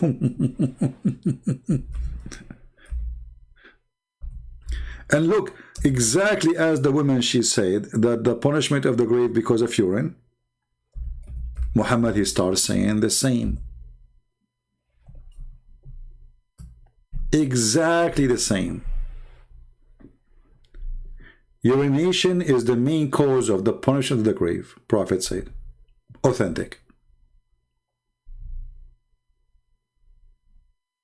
This is what the woman, she just said. He never mentioned it before. The woman, she said, Muhammad, he take it, the Muslim repeat it, and now we have a religion. It's called Islam. So my friend, for the desperate Muslims who are trying to find a place for their prophet, get busy with urination, because look like, urine is the problem. Which is really funny that the Prophet, he ordered you to drink urine, but yet because of urine you will be tortured in the grave. Oh boy. All right, I think we have enough for today. And if you did not save the links we showed you, you can play the text again. You can show the reference we showed you. And anytime, by the way, if you want to search for a reference we are showing the screen, You can do a very simple method. You can freeze the video, and you can say, you can like type exactly few words in the search engine of this website. Like now, I just put this hadith in the screen. So if I am going to search for it, I don't know where this hadith is located, because you might watch the video in different channels. We did not post link. So what you do, you write the same, you type the same exact words, or let us say few words next to each other in the search engine, you will find the reference. First of all, why you want to have a punishment in the grave anyway? That's stupid. What do you think, punishment in the grave? You are dead now. How you will be punished in the grave? That is a very silly idea. So what the day of judgment then? In the grave? The guy is dead. How you can punish that person? He's dust. And even if he is not dust, how you can punish him? He's dead. It's very silly, stupid. So to assume that somebody is going to be punished in the grave, that means he is alive. So is he dead or alive? Because you cannot punish a dead person who have no sense. He cannot feel anything. Somebody saying, why you don't do video in Arabic? My friend, because in Arabic there's many people doing, you know, you have TV stations, you have Father Zakaria, you have Brother Rashid, you have many. In English, there's very few, and not all of them they are doing good actually. Because most of people, they are speaking English against Islam, they don't speak Arabic, they don't know Arabic. So the Muslim, they can fool around with the Arabic thing. So here in English, we are more needed than somebody speaking Arabic. And you as a person who speak Arabic, you do not even need me or Father Zakaria. You know, you have access to the books, read it. Right? The one who speak the language of the garbage of Islam, he do not need any help actually, because you have a first-hand access, easy. You speak it, you read it, you have the books, just do some search, and today you are lucky. You know, when I was a kid, I used to walk long distance just to go to the library. And then when I go to the library, they don't allow me to enter the section for adult. So I wait until an adult person when I enter the adult section, and then I walk next to him, acting as if I am his son. The guy, he look at me like, why this kid is walking next to me? Because they will not look at me. So just to read a book, I have to struggle to do so. And actually, when I go in, I cannot even choose a book. I go sit in the table next to the guy who I walk next to him, and people usually leave a book in the table. Whatever book is left there, I grab it. Today, you have the internet in your phone. You can read even in the bathroom. You can search and find millions of books. You are lucky. In our time, we have nothing. Literally nothing. If you could not get the real book, knowledge is impossible. And if you read all those books, you have to be rich, really. Because how you wanna... And you know, I grew up in a Christian family, so why my family, they will have all Islamic books? They will not, which make it more hard for me even to learn. Because my family, they will not even allow such a stupid book to enter the house. So, today, for you as a person who speak Arabic, it's very easy. And even those who don't speak Arabic, you know, today we are making it easier for them, because we are the one who speak Arabic, and we give them the correct information. And now you see even those websites, few years ago, they are not exist. I used to translate everything in Arabic. Me, myself, I have to do it. Right now, at least now we have a website. We can find the hadith translated by Muslims. They lie sometime in the translation, but at least it's there. So here we have better duty to do than speaking to those who speak Arabic. Kabich? Yeah, today, I mean, knowledge is easy. Still people are stupid. Which mean that it's not how easy it is. You know, when the Chinese, they said you cannot make, you know, he left as a donkey, never come back as a horse. That's mean, it doesn't matter really how easy it is. You cannot make a donkey a horse. Doesn't matter what the time is, what is a century, what is the technology. A donkey will stay a donkey. There's many people, they spend their life doing nothing except party, drinking, sleeping, doing poo-poo. And then 60, 70, 80 years of their life goes and nobody remembers them. Why? Because they spend their life the same as the rest, doing poo-poo. They will go with their poo-poo. But those people will be remembered forever. No matter what you can do, no matter what you try. There's people who wrote books 1,000 years ago. Today we read their books. Those will be remembered. At that time there was no YouTube. Information transformed through books only. Today there's more ways. But I believe still books is the best way. However, you as a person, you can decide what you want to be. You want to be just a number, nobody will remember, or you want to be a person who everybody will remember you. There's two ways to be remembered. Either you are good or you are evil. Because you can be remembered too by being evil like Muhammad. So it's not just being remembered, it's about being remembered for the good you did and how many people you helped. Otherwise, you can be remembered by, becoming the rapist of the century if you want. Right? So we don't want to be that, and we don't want to do that. Anyway, I want to say thank you guys for being here. I hope we have a good time together, and we have a good laugh. And don't forget to download my videos and share them with your friends. And until we see you again, Christ is Lord, Islam is a scam, and we prove it every day. And for the Muslims who they are desperate to find their prophet, if you could not find your prophet in your religion, how you can find him in different? That is very silly. Your prophet cannot be a prophet because all his prophecies come to be false.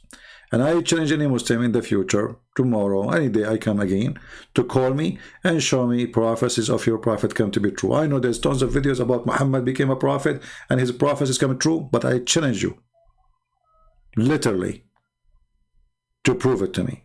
And then everybody will see that it is a fraud. All the prophecies of Muhammad prove that he's a false prophet. And this is why we use them against Muslims, against Islam. We do not need to look for something in the Bible. What Muhammad said is enough to prove that Muhammad is a fraud. And today we give you some of the examples, and they are horrible. Thank you all, until we see you again. God bless you. Have a great weekend, and we pray for the sick one. There's a brother of I made a prayer request. He's a very nice person. His mother, she is in the hospital, so we pray for her to be fine and to get healthy. And there's one of you, he said his brother-in-law is sick with a heart attack or something like that. We pray that this person, he will be healed too. Always remember that the Lord, he can do what is impossible, but in the same time remember that life and death is a gift from God. He give it, he take it. So don't be sad and don't be unhappy. I will be sad only if a person I care for is not a believer. As simple as that. Otherwise, me, myself, I don't really care if I live for years or die now. Because it would not change anything. Time goes so fast, you would die anyway. But the important is, a death of a believer is not a death. It's just a start for better. So maybe you will miss the person if he go. Maybe you will not be happy if something wrong happened to a person you like or you love. But my friend, as long the person is a believer, he is in a better place. You see, this is what Jesus does to us. Even death is a comfort. It's not something horrible. He is our comforter. So for a disbeliever, death is a horrible thing. For us, it's just a new start with better people and better places. So don't be too much attached to this earth, crying for it. And usually, actually, those who they are crying to live longer, they die faster. This is my experience in life. You seek something, that thing will run away from you. You seek money, you chase it. You will keep your life chasing it. You seek, whatever you seek, it's going to run from you. If you run away from it, it's going to follow you. I'm telling you. Those who do not need money, money has come to them. Those who they are desperate for money, money they run away. Those who they seek love, love never come to them. Those who don't want it, love come to them. Those who want the women, women run away from them. Those who don't want the women go after them. This is how life works. So my friend, don't seek. Something is not going to stay anyway. There's one thing will stay. The Lord, he says, the one who knock at my door, I will open for him. So here, there's nobody will run away from you. This is the only person you seek, and what you seek is going to be granted. The rest is going to be the opposite. Don't let your desire decide your journey. Let your journey decide your desire. Which means you decide where journey will be, where you want to go, what is your desire. Not let the desire to lead me whatever desire want, because desires can be stupid sometimes. Desire can be, sex, can be money, can be all kind of desire.